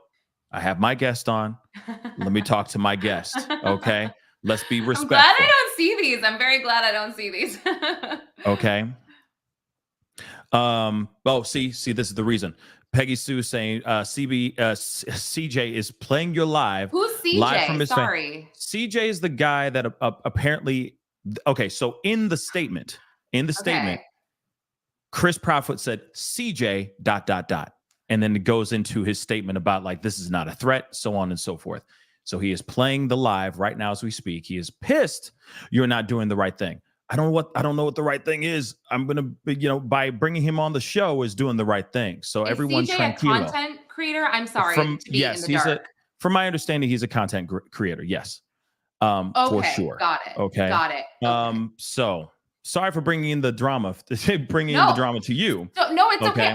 I can't keep up with a lot of like the YouTube interviews that they're doing or some of the Facebook stuff. I don't. Yeah, I kind of see it after the fact. It's all good. I see it after the fact as well. Yeah. I don't know why I'm getting dragged into this drama, to be honest, but I will have a conversation with him after I talk with you. Okay. Interesting. So this one has to do with the case. So we're going to get back into the case here. Do we know if his clothes have been accounted for? The ones that he wore at the steakhouse. That's one thing, Froggy, that I'm still waiting to hear back from. Allegedly, Seth, when he was on the phone call with me, when he called in randomly into the show, okay, he said he was literally texting TBI that very question. Have I heard anything about that? No, I've been in contact with Seth. I've asked him many questions about that, and he has not responded with anything pertaining to the clothes that he was wearing when he was last seen alive. But what are your thoughts on that? Because that is a very smart piece right there. Definitely. Yeah. So Nancy Grace did an episode. She had her first episode ever about Sebastian. I was not on that episode. But she did have law enforcement on, and I don't think it was local law enforcement, just in general. And he had said something like, well, we need to stop assuming that Sebastian was last seen wearing black sweatpants, a black sweatshirt, blah, blah, blah, because we don't know. Nobody saw him walk out the house or out of the house. So he kind of said something like, we should kind of stop saying that because nobody can prove it. So, and I was like, yeah, that's a really good point. That's what you think he was wearing. But since there's no footage of him, there's no one technically saw him walk out the door or get abducted or whatever. Right. Nobody knows. We have no clue what he's wearing. Yeah. And that's the thing. But I think that if they were able to, if Katie is able to produce those clothes, then it would be a wrap on that part, on the theory of maybe on the ride back home that something bad happens, so on and so forth. Then clearly that would be like, bang, boom, done. You see what I'm saying? Yeah. But honestly, we don't know. We haven't had that information as of yet. We're still waiting on that. One other thing though, you did something that was really, really cool. And everybody, thank you so much for sending the super chats and all that stuff. I really do appreciate it. Okay. Now, one of the things that I thought was really, really interesting is that you had an interview on one of your latest podcasts with Dog the Bounty Hunter. And there's some things that he said in this interview, and great job getting the dog. Okay. Thank you. on your podcast, but on your podcast, The Outlier, the most recent one, guys, I highly recommend you guys go check out her podcast. She's got really, really great content and really great interviews with people as well. She said this on the podcast, talking about Sebastian Rogers. One, he didn't know anything about Sebastian Rogers' case at all, which I was absolutely shook about. But then he says something within this that I was like, dang, it sounds like you've already known about this case. Take a listen to this, guys. And this is off of her podcast, The Outlier. Again, The Outlier. Take a look. Stop your feet as a witness against them and move on. Wow. Yeah. I wanted to bring to your attention, it's been driving me crazy. I've been covering this case. Nancy Grace has been covering it. It's been on the national news for a little over a month, but there is an autistic boy missing out of Tennessee, 15 years old, hasn't taken his medication. And it's very odd, dog. I mean, they have searched thousands of miles. They've had drones. They've searched waterways. It's insane. I mean, there's volunteers. No trace of him on camera. Allegedly, no dogs have picked up his scent. What gives? Well, I can only say by the years of investigating, same thing. Usually a family member has done something. You know, usually there is a dump ground, a trash dump ground nearby, or a lake. Lie detector tests don't work. Well, they do use them. They don't work on certain individuals. I think the parents, anybody close to him, take a lie box. If they volunteer, okay, I'll take it. Then, you know, they take it, they pass. Well, it doesn't matter anyway. Yeah, So where you start with autistic kids is the family members, because it's hard to raise an autistic kid. It is hard, quadruple hard than a kid that is not autistic. So start with the family. And Nancy Grace, I never met her, but she used to speak at the bail bonds convention for us. And that happened to be that day I was sick, but she's a very good investigator. So she usually comes up with stuff, you know, but I would say there's a family member or even a neighbor that is just, you know, and they'll, how young is the boy? He's 15. Yeah. So without leaving a site, that means somebody, you know, dumped him somewhere and it's very sad. There's a show on A&E called 48 Hours. Yeah. And after 48 hours, 90% of people missing, age, gender, and all that, have been killed. Now, wow. Let me just say that. Now, he doesn't know not a dang thing, not one iota about this case. And right out the gate, he says all this stuff. Well, like that's some crazy stuff. Yeah, and I felt like you can hear me go, what? Like, I usually try not to do that, but I truly was like, wait, you don't know this case? Are you certain you haven't heard of this case? And when I finally, you know, got to speaking again, I just said, dude, I really was shocked because he was truly speaking based on his experience. That's it. In his experience, XYZ, you heard it. I was like, whoa. So if he's saying that, you got to think law enforcement's on that tip too. I mean, they got, but that's what's, okay. That's what's so frustrating, because it seems as if law enforcement is in on the case, you know, they're doing everything they can. But then I guess optically out here in these streets, it seems like they're not really doing much. And I get it that they can't, like what Nancy Grace said on the show as well. You were right. You know, like they can't give everybody every piece of information or every piece of evidence that they have pertaining to this case. But it just seems as if at least the Proudfoots optically look like they're fine. Like it's comfortable. They're chilling in the cut. And I think that's the one thing that's very frustrating about it, because even Dog the Bounty Hunter is saying exactly what the court of public opinion is saying right now, which is we are all side-eyeing those two.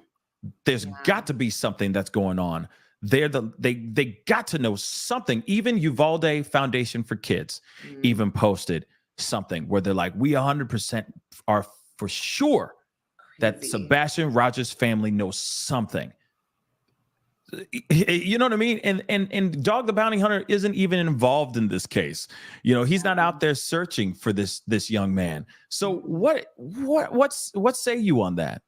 Well, on the last episode of Nancy, I asked Seth Rogers something along the lines of Chris Proudfoot has stated that, law enforcement says that we've been cooperating. We've been fully cooperative. I forget exactly what it was, but I had asked Seth, so fully cooperative and being ruled out as a suspect are two different things, right?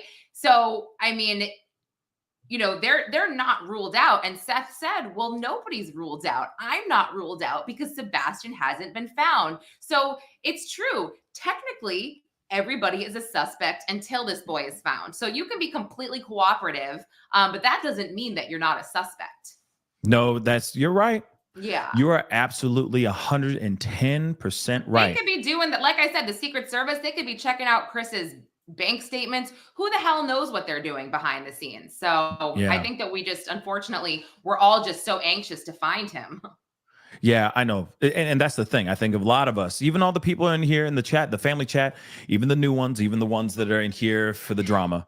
Okay. They're all here for the same, the general consensus is just trying to find this young man, just trying to find this kid and just wanting to get him home. You know what I mean? Yeah. But Lauren Conlon, man, it's an honor to have you on the show. Oh, thank you. Thank you so much for being here and conversating with me. I know we kind of went a little bit over our time, but I know you. I know you're a busy woman, and I'm sure you're working on that next podcast right now as we speak. What are you working on right now for the Outlier? Oh, boy, well, I've got a guest coming up at the end of the week who is. He specializes in analyzing blood types and how your blood type affects, what kind of personality you have, all these different traits that you might have. And that's dope. Yeah, it's pretty cool. I never even thought about this before, how your blood type would affect certain things. But I've also been covering, obviously, the Oklahoma missing moms. I do try to slide in some pop culture to lighten things up. Sometimes I have a hard time sleeping as a mom. Like with the Oklahoma moms, I just went into my kid's bedroom last night and I was like, why is life so unfair sometimes? And obviously even with Sebastian, it's just like, why do I get to sing my kids a lullaby? And these moms, their lives were cut short in the most horrific way. So I do try to lighten things up by having a celebrity or somebody on that will. But then I go back to darkness and I'm like, hey, dog, what about Sebastian? Yeah. So I can't help myself. I mean, but it's understandable. I mean, that the same thing on this platform as well. As much as I can hop over to the pop culture, trending news topics, I'll hop over there. But then it goes right back into the true crime-esque kind of world. So I understand. I mean, it's hard to go from, bouncing back and forth, light to dark, light to dark, light to dark. But, sometimes these pop culture stories are dark as hell too. I mean, Diddy and all of them, it's getting dark, I know. Oh my gosh. Yeah. Don't get me started. But yeah, it's crazy world out there. Crazy world. Yeah. But please tell everybody where they can find you, etc. Because, you need a YouTube channel, girl. You need a YouTube channel. I do have a YouTube channel. I don't do lives. I prefer to hide behind the microphone and edit things I say because I word vomit way too much. But you can find me on Twitter at Conlon_Lauren. I tweet a lot, or X, whatever I still call Twitter. I'm on Instagram, Lauren Emily Conlon. I'm on TikTok, Lauren Conlon 4. My new site is popcrime.tv. And then listen to Outlier and Corruption. Yes. 1 second. I want to get this Pop Crime I have website. a link tree. I have it up here. I'm just trying to get it just so we have it here. Guys, go over. Please go check out Pop Crime TV. Okay. Popcrime.tv. Go check it out. Show her some love. Of course, go and follow her on all of her respective social media handles and all that. Linktree is in your X. Is it in your X? I think Linktree is actually, I don't even know. Linktree might just be on Instagram, but yeah, I know everything is there. You can follow me on socials there and you can see all the podcasts. So okay. Well, Lauren, I appreciate you coming on. I mean, it's always great to have you on the show, or, it was great having you on the show. Hopefully I'll have you back on. We got so many other cases to talk about. I mean, the Karen Reed case, or the trial, is already underway. They're already doing the jury selection, but next week is when they get into the nitty gritty. So I'm definitely interested to have you on and talking about that. And of course, the 2 Kansas moms is just a crazy case. Tragic case that I'd love to have you on to talk about that in the very near future. Absolutely. Both stories are still developing. So sounds good. Yeah. So we'll talk soon. God bless you. And thank you so much for coming on and chopping it up with me. Thanks for having me. Okay. Bye. Bye. So please, guys, go check her out. Lauren Conlin. Okay. Definitely go check out her Outlier podcast. Of course, let me just say this too. Go check out popcrime.tv. Go check that out. She's got some really, really great content, really great conversations with celebrities and other people connected to true crime cases and all that, for sure. Okay. Now, I want to, first off, because I know a lot of you guys have been asking for it. So I'm going to hopefully get a chance to reach out to CJ. In fact, let me see. Maybe he sent an email. Let me see. Hold on. Well, if he's still here, like I said, I have no problem having him on the show to talk. Okay. If CJ is in the house, in the conversation, or in the family chat, then I will send him, or try to find a way to send him whatever I need to send him. Okay. But again, I do appreciate Lauren coming onto the show and chopping it up. Please go check out her stuff. Okay. She's very, very talented. You'll see her a lot on Nancy Grace.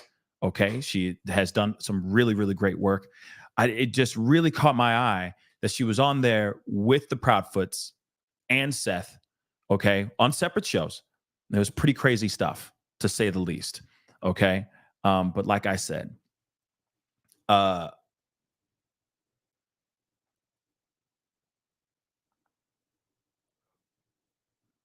but let's see. Hold on. I'm looking.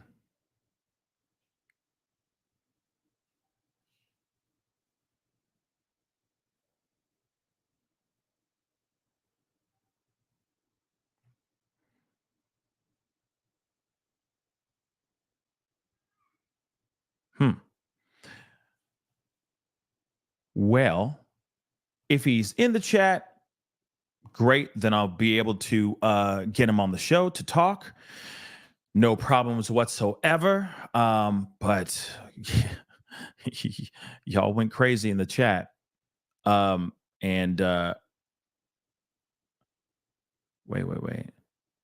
Oh, there he is.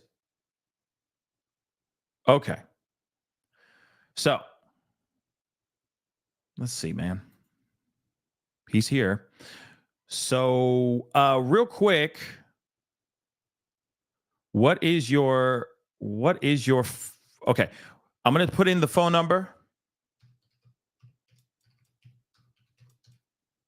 Okay. And that's dope that he's out searching, like you're out there searching. That's dope. But before I do that, what is the the area code to your phone number, CJ, before I send out the number? Because I know a lot of people are going to want to try to call in. Some people are jerks, etc. But I'd love to hear what's going on. Okay.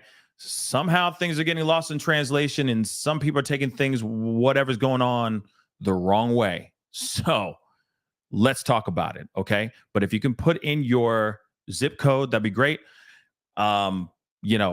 I guess you might be live streaming my show onto your platform and talking trash. If that's the truth, I'd love to talk to you about that and try to understand why. So please let me know what your area code is, so then I can say, put the phone number in here, and we can get a conversation going. Okay? So I'll just wait for that while I wait for CJ to put that into the chat. All right? I'm going to go through some of these super chats because there are a bunch in here, and I want to make sure that those are put in. All right? And there's no YouTuber drama. Not on my end. Okay? Zero. All right? But I am willing to have a conversation so we can clear the air, so we can get on the same page and have an understanding here. Okay?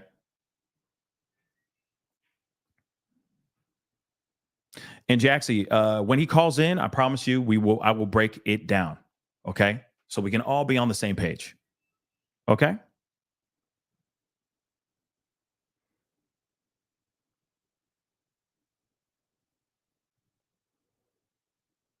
Okay. Cool.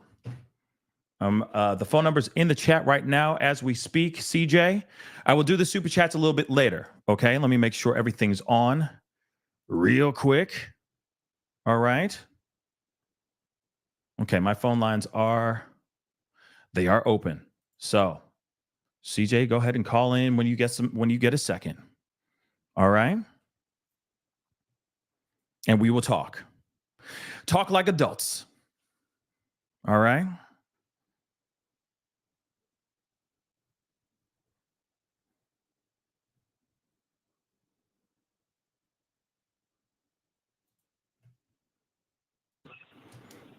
Hey, you on the mic with the Pascal Show? What's your name? Where are you calling from? Hey, it's CJ. What's up, CJ? What's good, man? Everybody show some love. Everybody show some love for CJ in the chat by putting in some green heart emojis real quick for him and for Sebastian, please and thank you.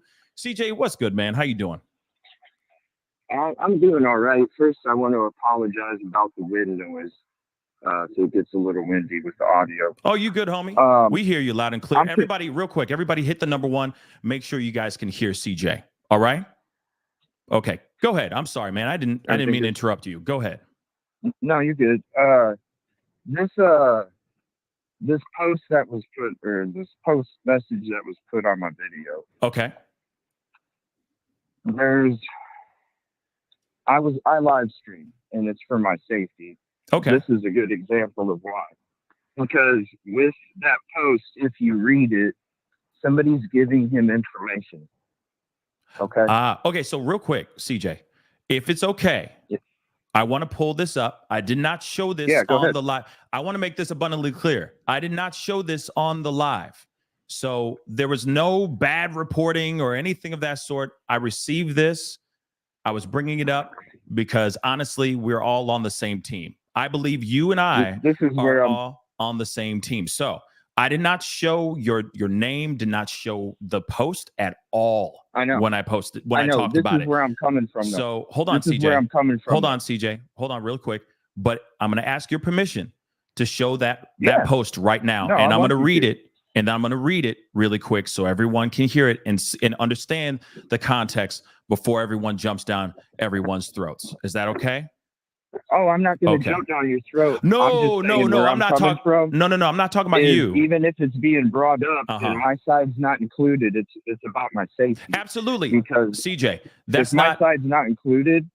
Even if it is talked about, it doesn't have to be shown. Right. Even if it is talked about, it's talked about like it's true. I heard what your guest said after you mentioned it. Right. But I guarantee you, if both of you understood where I'm coming from, I don't think those things would have been said. See what I'm saying? I see what you're saying. Okay, so real quick, because I wasn't talking about you. I was talking about the family chat. Okay. Yeah. Reacting. No, just reacting the way that they're reacting. So let me just pull this up. Let me share this with the fam, with everybody, because a lot of people are like, I don't understand what's going on. Please explain. So on my end, okay, just talking on my perspective, and I will give you the floor as soon as I get done with this piece. All right. There was people have been sending this, and a lot of people have been reacting to this piece, showing Chris Proudfoot reacting to, responding or putting a post reacting to something. Okay. Now it Right. says CJ, which is the man that we are on the phone with right now as we speak, fam. All right. And it says from allegedly Chris Proudfoot, because we don't know if this is actually Chris Proudfoot or not. So he says, CJ, it has come to my attention that you have plans to visit my house tomorrow. Take this as an official notification. There are no trespassing signs posted all around the house. If you set foot in the property at all for any reason, you will be persecuted. There are no easements around the properties in our subdivision. This is not a threat, just a statement. Please respect our privacy as well as our wishes. Thank you in advance, sir. Now, we have CJ on the show or on the phone right now as we speak to talk about this. Now, obviously, I don't know the full context of this post, okay? And so, CJ, now you have the floor. So basically, and this is where I'm coming from, if you read it, it's lawyer and management talk, both talk that I know. Mm-hmm. When you look at that post. So that's why it already has some legitimacy. When it comes to what's being stated, if you read what he stated, it's been brought to his attention. Somebody told him this information.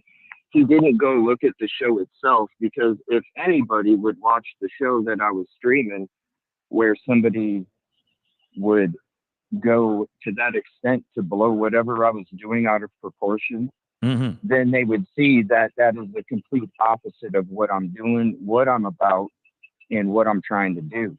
So in that live stream, I know if he would have went and watched it, he would see me talking about the trespassing signs, not only at his property, but at other properties as well, where I'm out searching because I need permission.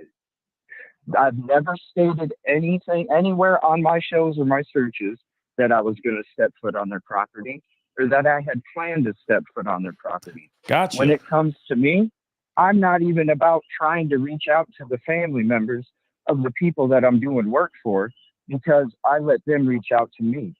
I'm not trying to add pain or stress to them. So I don't even go to the point where I'm trying to reach out there to have conversations with them unless they come to me. Right. That's what I'm about. It's about Sebastian. It's about any of these missing people out there. Okay. And when it comes to this is why I say my safety is in jeopardy. It's already in jeopardy doing what I'm doing, where I'm going, and what I'm doing for people. Then when you have somebody that is getting information from somebody where I'm supposedly going to step on their property. Yeah. I'm supposedly going to do this. That creates a dangerous situation for me and for the person involved, because now there's a certain atmosphere between me and that person that shouldn't even be there if there wasn't a misunderstanding. Right. Now, I do understand what you're saying. Okay. Like, I do understand where you're coming from. The concern of your own safety, this concern of, man, how you're moving out here in those streets right now as we speak. Now, you're saying that you're out there, you're live streaming the searches and all that. I got to be honest. Yeah. This is the first time I've known about you. And I don't mean that in any disrespect. That's not like me trying to punch down or anything of that sort. But I don't take it that way. But I do want to ask you, because I don't know your content. Okay. I don't know what kind of content you make. Are you live streaming anywhere near the house? And have you said out loud on your live streams that you were going to go to the Proudfoot's home? No. I've drove by. I've never gotten out of my car. The only time I get out of my car is to do the searches where I'm going to do the searching. There was plenty of times. There was a situation yesterday. I'll use this as an example. There was a situation yesterday where I drove by the neighborhood. And there's other people that'll get out of their car. There's other people that'll walk up to the property. I don't do that. I'll drive by. Yeah. When I drove by, I saw the Brinks lady standing out there with the clipboard talking to Katie. If I was truly about that, then I would have turned around, drove up and took pictures and talked about it and live streamed about it. That's not what I'm about. Do I need to drive through the neighborhood sometimes to see or kind of refresh myself when I'm trying to think of what new direction I need to go to search for Sebastian? Mm-hmm. Yes, because that's the last place that he was seen. Do I have I ever said that I plan to stream anywhere on that property or anywhere? No. And that's why I'm saying when it comes to what's being put out there, and if the truth, which is the live stream, shows you I'm sitting there respecting people's property. I see. I'm sitting there doing all of these things to show what I really am about. It's always about safety. So because think about this, Pascal, if I wasn't live streaming this and people couldn't go watch what I'm really about when it comes to the threat, then there's my safety. Exactly. It's all about safety. I see what you're saying. So just so I can clarify a few things. The times that you've driven by the house with, say, the moment with Katie Proudfoot with the Brinks people and outside and all that, you were not live streaming during that time, correct? Yeah, no, I live streamed the whole time, sir. Oh, okay. So you were because live streaming. It's about my safety. I see. So I live streamed driving by. Gotcha. So you're saying that you were out there, you were live streaming around around the neighborhood, around the street, and around the house. Okay. All over. So maybe, and of course, I'm not here trying to take anybody's sides or anything. I'm just asking a question. Okay. Could it possibly be that since these are live and these are live streams and they are on YouTube, that maybe the Proudfoots are maybe misinterpreting your live streams that are around their properties and are assuming that you might be, I don't know, trying to trespass on their property? Could that be what it is? Well, no, because if they watch my shows, then they hear me say, that's not what I'm about. So if they watch my show, sir, then they would already know what I'm about and how I respect people 150%. But if they're not watching if they're not watching the streams and they're just assuming from maybe other people that are actually their little birds in their ears, then that's what I'm saying. Yeah, okay. I see what you're saying. And that's where they're getting the information from. Okay. Sir. And they're going to Seth, they're going to Chris, and they're saying, Chris, somebody's live streaming and said they're going to do this and do this and do this. That's wild. It's because that person doesn't want me searching for Sebastian. No doubt. And they're using Chris's ear to create something. And this is what I'm saying. And this is why it's important for me to live stream the whole time. Yeah. Because what happens, because I know I'm out there doing the right thing and I'm going about it the right way. There's nothing for me to worry about or hide. Gotcha. In fact, just like a police officer with a body cam, if they're not having anything to hide and they're doing what they're supposed to, they report for their safety. I'm going into communities that some people may not want me to find this baby boy.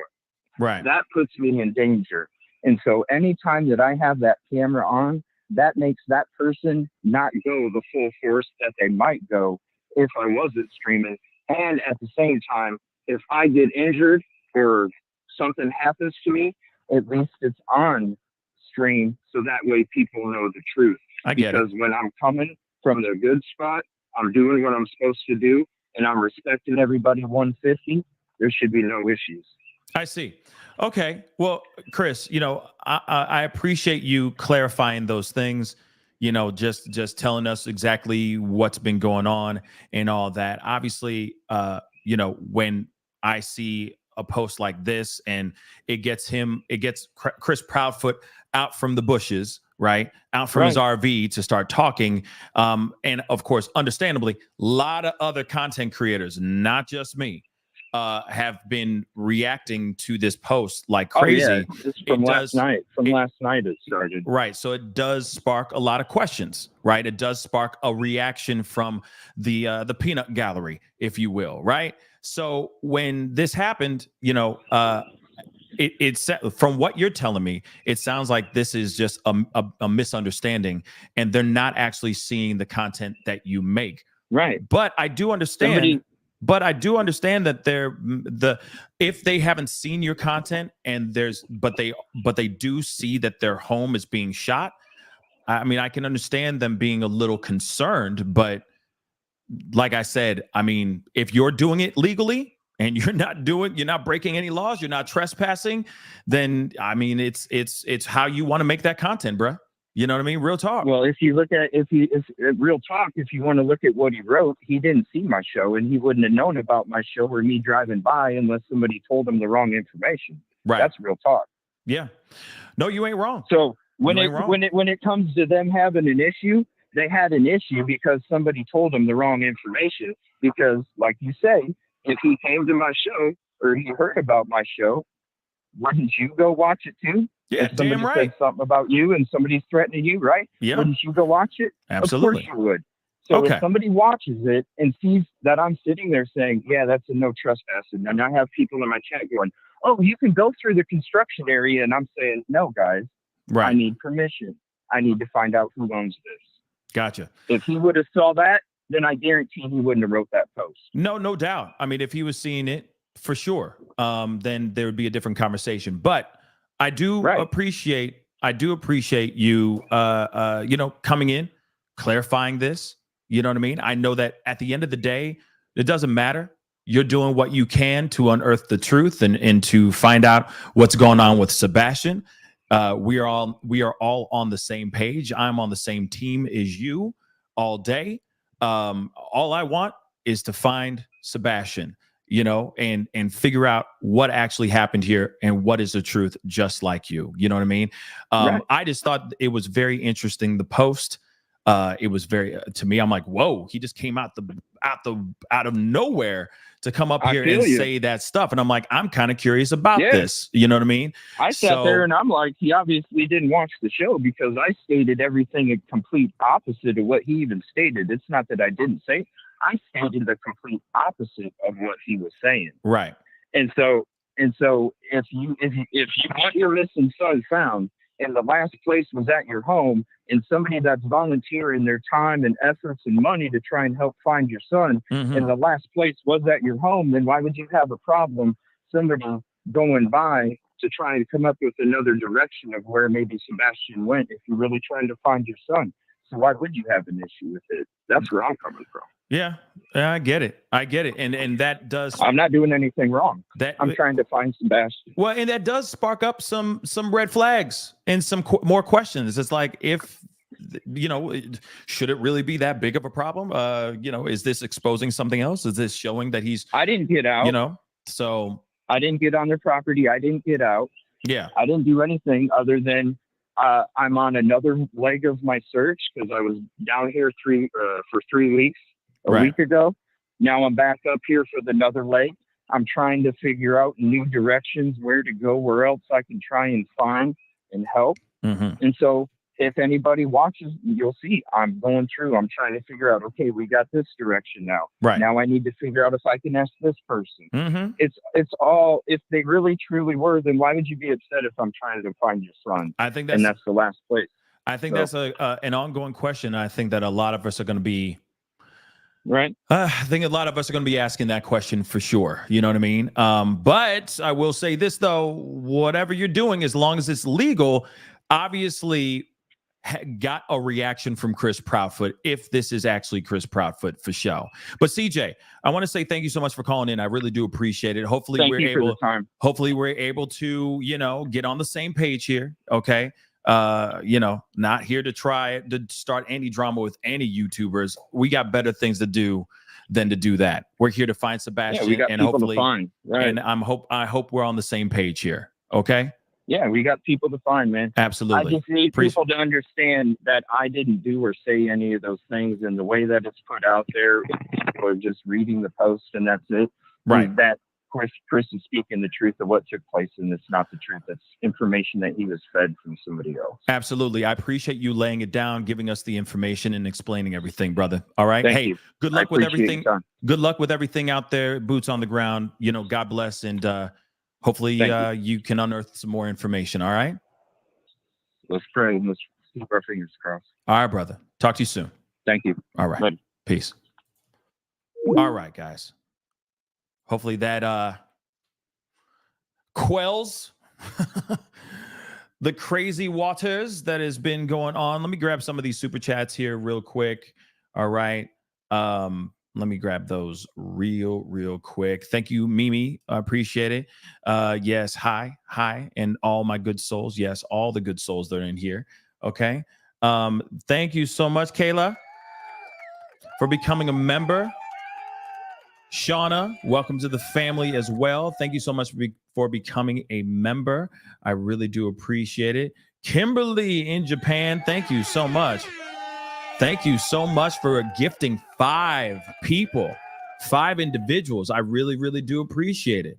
Thank you so very much. Thank you. Misty, unless Stankfoot gave Sebastian's whereabouts, we don't want to hear his lies. Just saying. I agree, Misty. I really do agree. Mimi, thank you so much. Yes, hit the like button down below. Hopefully, like I said, hopefully we were able to clarify some things, because I know that there's a lot of people that have, are instantly ready to jump on one side of the fence or the other to get angry at little old YouTubers, little old content creators, okay? But hopefully everybody can tranquilo and chill out, okay? Everything's been ironed out. Whatever's been wrinkled was ironed out, okay? But moving on, all right? Carbonize, thank you so much. Are you enjoying the show? Of course you are. You're still here. Slap that like button. It's free support. Yes, please do that for me. Thank you so much. Hit that like button down below. Lindsay, thank you so much. Sebastian Strong all day. Thank you so much for that. Thank you. I think I asked this. Yes, I already did ask this with Lauren on the show. Okay. But again, thank you so much. Ty, what if he never got his shoes back from bowling? Then he would be, I mean, that's a theory, but we would hear about that, right? Wouldn't we hear about him not getting his, you know what I mean? Not getting his shoes back from bowling? I mean, that's just something to think about for sure. Okay. Definitely something to think about. Samantha, thank you so much. Pascal, you need to get the facts first before reporting on this.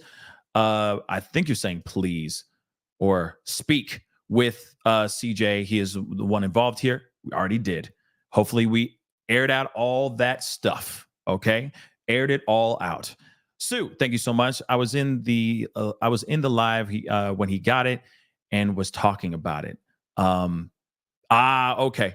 You're talking about the CJ thing. Right on. Okay. Positive vibes. Thank you so much for becoming a member. Annie, thank you so much for becoming a member as well. Welcome to the family. And please, guys, please consider becoming a member by hitting that join button down below. Let me just say this. I am not here for the drama, and neither should you. We should all be here for the facts, for the information, for the truth, and finding Sebastian and these other missing persons and other unsolved cases that we have going on out here in these streets. Real talk. But I knew that people were very moved, very upset for whatever reason. Brought him on. We talked. Everything's been ironed out. Okay. And shout out to CJ for keeping it 100. Real talk. Keeping it a buck with me and just letting me know what was going on. Okay. So now you have the full scope of the story. All right. EGR, thank you so much. Thank you, mods. Thank you, Pascal and Lauren. Thank you. I really do appreciate your support, and I'm sure Lauren appreciates the support as well. Please, guys, go check her out. Go check out her YouTube. Go check out her podcast, The Outlier. It's a really great show. Go check it out, okay? S-Dubs, thank you so much. CJ's crew, they have rudely bombed your chat. Maybe not a good idea. Well, the damage is done. What's done is done. We're going to move on, okay? And to the CJ crew, hey, come on in. The water is warm. All I say is we try to keep it positive, try to keep it good in the chat. But if you're in here to troll or be jerks, you'll be kicked out. I mean, that's as simple as that. You know what I mean? But hey, all is welcome. It is all good. Okay. Just as, like I said, wanted to get some clarity. We got the clarity from CJ himself. All right. Moving on. Miss Kirby, thank you so much. I appreciate it. Rook, what's up? Thank you so much. What's up, Pascal? Needing another mod? I got you. No, we're good right now. We're good for right now. Okay, Madeline, thank you. I know you said not to beg, but as a member for 3 years, I absolutely be honored to mod for you. I was military and have zero tolerance for negativity, sexism, and racism. I will keep that in consideration, Madeline. Okay, but for right now, we're going to keep it as is for right now today. Okay, Jennifer, thank you so much for becoming a member. Welcome to the family. Okay, Darcy, of course, I think you're just replenishing your membership, but welcome back. Thank you so very much. I really do appreciate the support. Thank you so very much. Fancy Nancy, thank you. Pascal, you keep doing you. Respect for your patience. Thank you so much. I appreciate you understanding and being as patient as well. Peggy, thank you so much. CJ told his people to leave his life to go to yours because you're risking his safety and his life by reporting false information. Interesting, Peggy. Well, hopefully we were able to clarify that. And no, I was not trying to risk his safety and his life. But like I said, that's a whole other conversation in itself. Thank you so much, Ty. Under concrete, this is sad. That's the one thing I'm still kind of wondering about. Maybe concrete is involved, maybe not. I'm wondering if there's any areas that were freshly laid concrete, so on and so forth. I don't know, but I do have questions about that for sure. Danielle, thank you so much. It makes no sense. She would call Chris first rather than Seth if she panicked and thought he was taken. If you think about it. Yep, that's exactly what we talked about. It just doesn't make sense that she would call Chris instead of calling 911 immediately. If she knows for a fact he is gone and he is nowhere to be found, I think that's really messed up.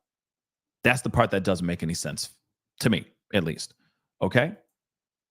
Trained Monkey, thank you so much. Thanks for all you do. Thank you for your support. I really do appreciate it.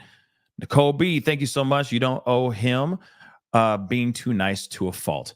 Well, I say lead with goodness and niceties, and hopefully the world treats you the same way, right? So that's just how I operate out here in these streets. Unless you're trying to attack me, that's another conversation. But on these YouTube streets, lead with kindness. That's what I say. There's no reason to get all, riled up. Real talk. We got better things to do, like trying to find Sebastian. Darcy, thank you so much. You and your mods are saints dealing with this. Thank you so much, Darcy. He's looking for attention. His followers are bombarding the chat. Let this go. Well, we already had the conversation, so what's done is done. Okay.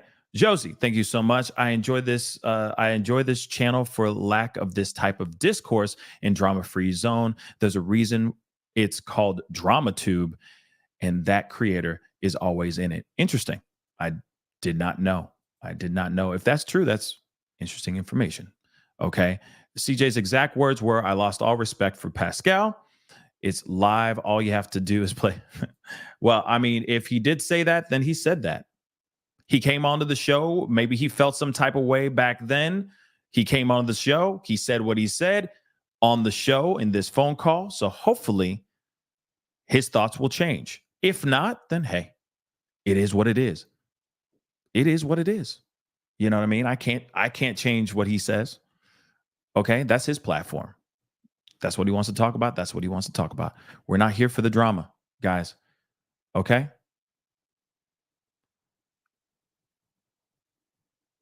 Let's see. S-Dubs. Have you seen Uvalde Group has now helped with the search in Alaska? Yeah, I saw about that, but that's kind of old news, right? Them being in Alaska. I thought that was old news. Maybe. Tipsy. Or maybe that's new news. I don't know, S-Dubs, but last I checked, it was old news. Tipsy, thank you so much for the love. Thank you for a great show. Thank you, Tipsy. I appreciate it. And I appreciate you just hopping in, taking a listen and being a part of the conversation. Miss T, thank you so much. Thanks, Pascal and CJ, for keeping it classy. It's all about a lost boy. Keep things real, factual, and focus. Yes, agreed. Abso-freaking-lutely. Summer, Let's see. Who's the CJ just on there? He's another YouTuber, content creator.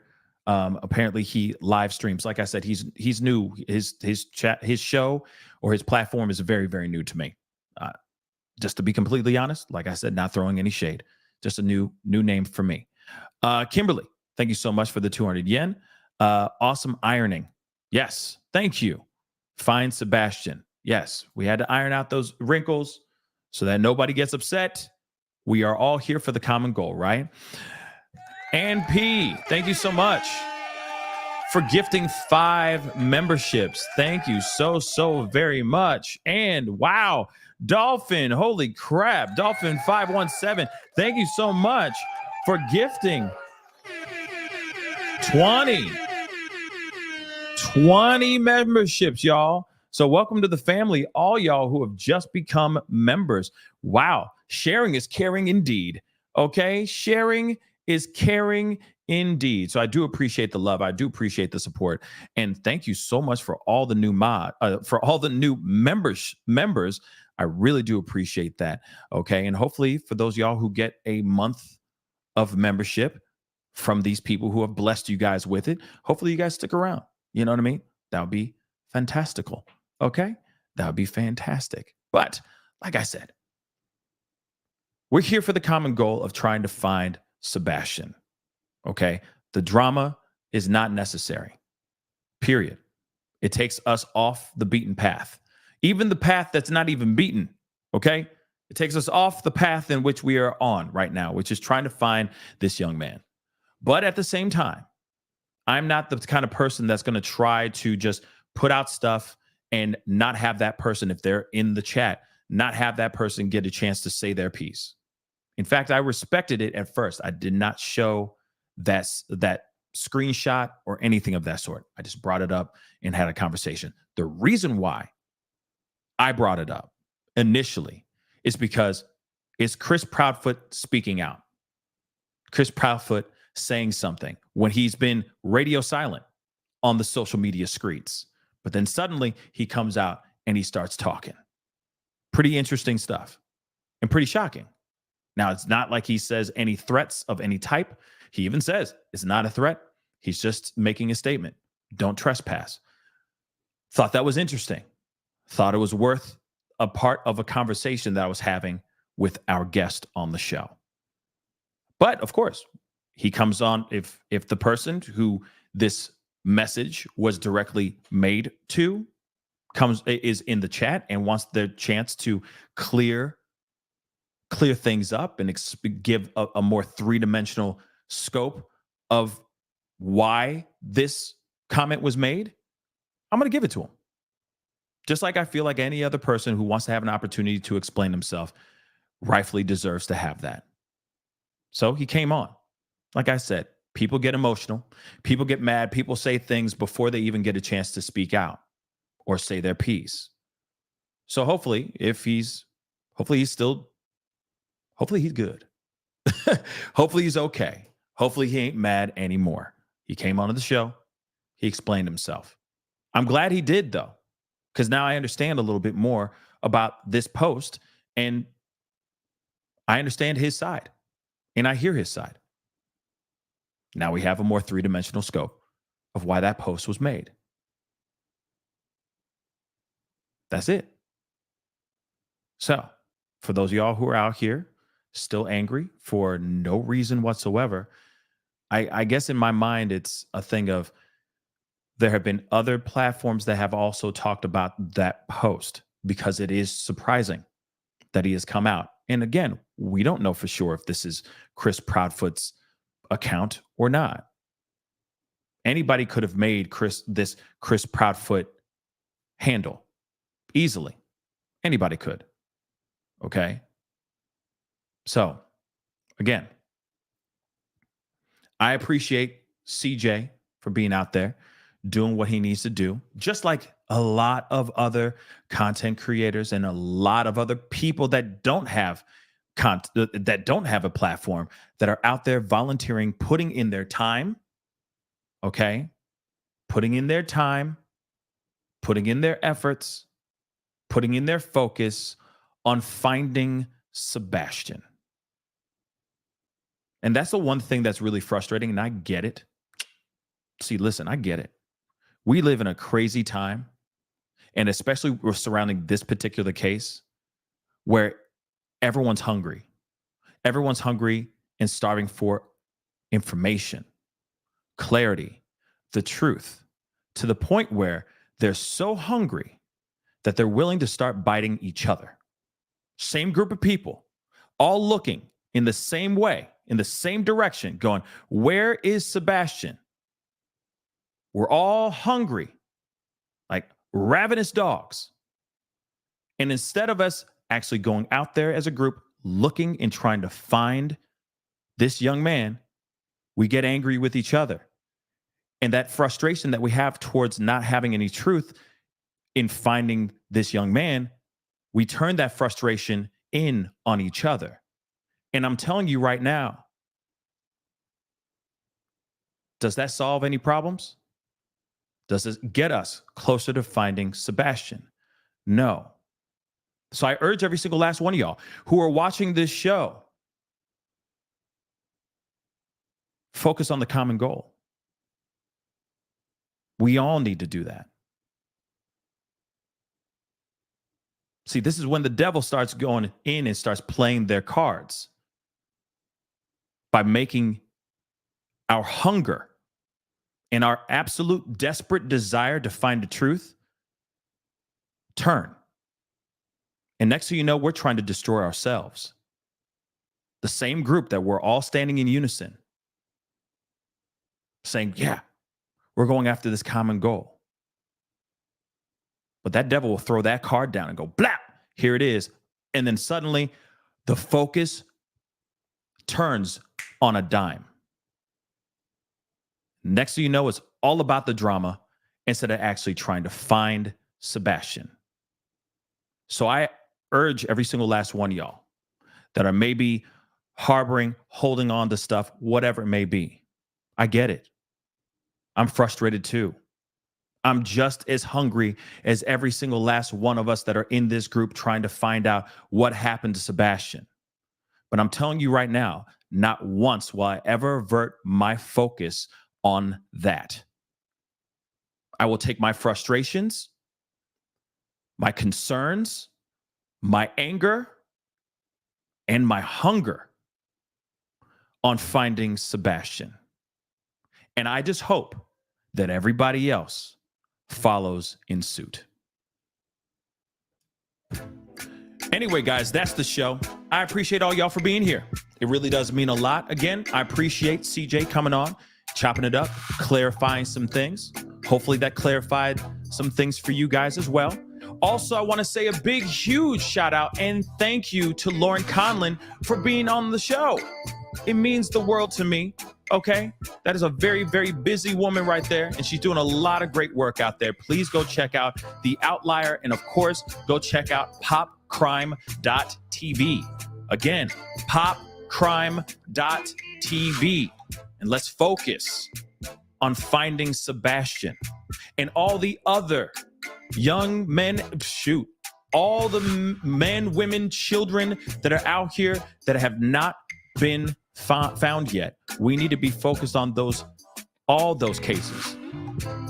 Put that frustration, put that hunger, that ravenous hunger towards finding those loved ones.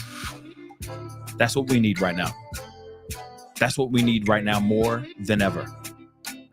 Please, guys, do me a favor. Before you head out, hit that like button down below. That would really, really mean a lot. Please and thank you. Do not forget to do that. Please hit that subscribe button, okay? You know your boy's working hard out here in these streets to give you the conversation and the stories and the cases that you need for your day, afternoon or evening, wherever you're watching this show right here, okay? And I will be back on because we got some Riley Strain conversations that we're going to have a little bit later in a couple hours.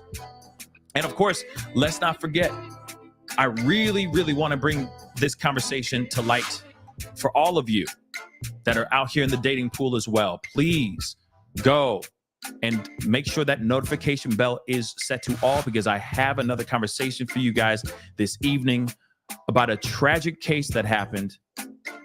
Her name is Sade Robinson. We're going to be talking about that later on tonight. So we got some Riley Strain updates that we're going to be doing this afternoon. And then this evening, we're talking about Sade Robinson. So please be on the lookout for those. Hit that notification bell, okay, and all that stuff. Hit that like button down below. Make sure you hit that reaction button. Don't forget to hit that follow button if you're on all my other platforms, please and thank you. All right, hit that subscribe button if you haven't done that yet on my YouTube channel. Check out the membership, which a bunch of y'all just joined thanks to our giving friends of the show. But if you haven't done so yet or haven't been gifted, please hit that join button down below. If you want to support the channel even further, go hit that patreon.com/The Pascal Show in the ticker down below me right now, going that way as we speak. And of course, go check out pascalmerch.com. Okay, guys, we're all about love. We're all about transparency and truth, and trying to find this young man, Sebastian Rogers. Let's go find him. Again, thank you guys so much for being here. Have a blessed rest of your day. I will see you guys this afternoon. Make sure you keep your eyes open, because we got 2 shows. 2 more shows today. 3 in 1, guys. We got some conversations to have, so we will be talking very, very soon. Much love to you guys. See you guys soon. Be good to yourselves. Be good to one another. See you guys in a couple hours. This is The Pascal Show. Bye.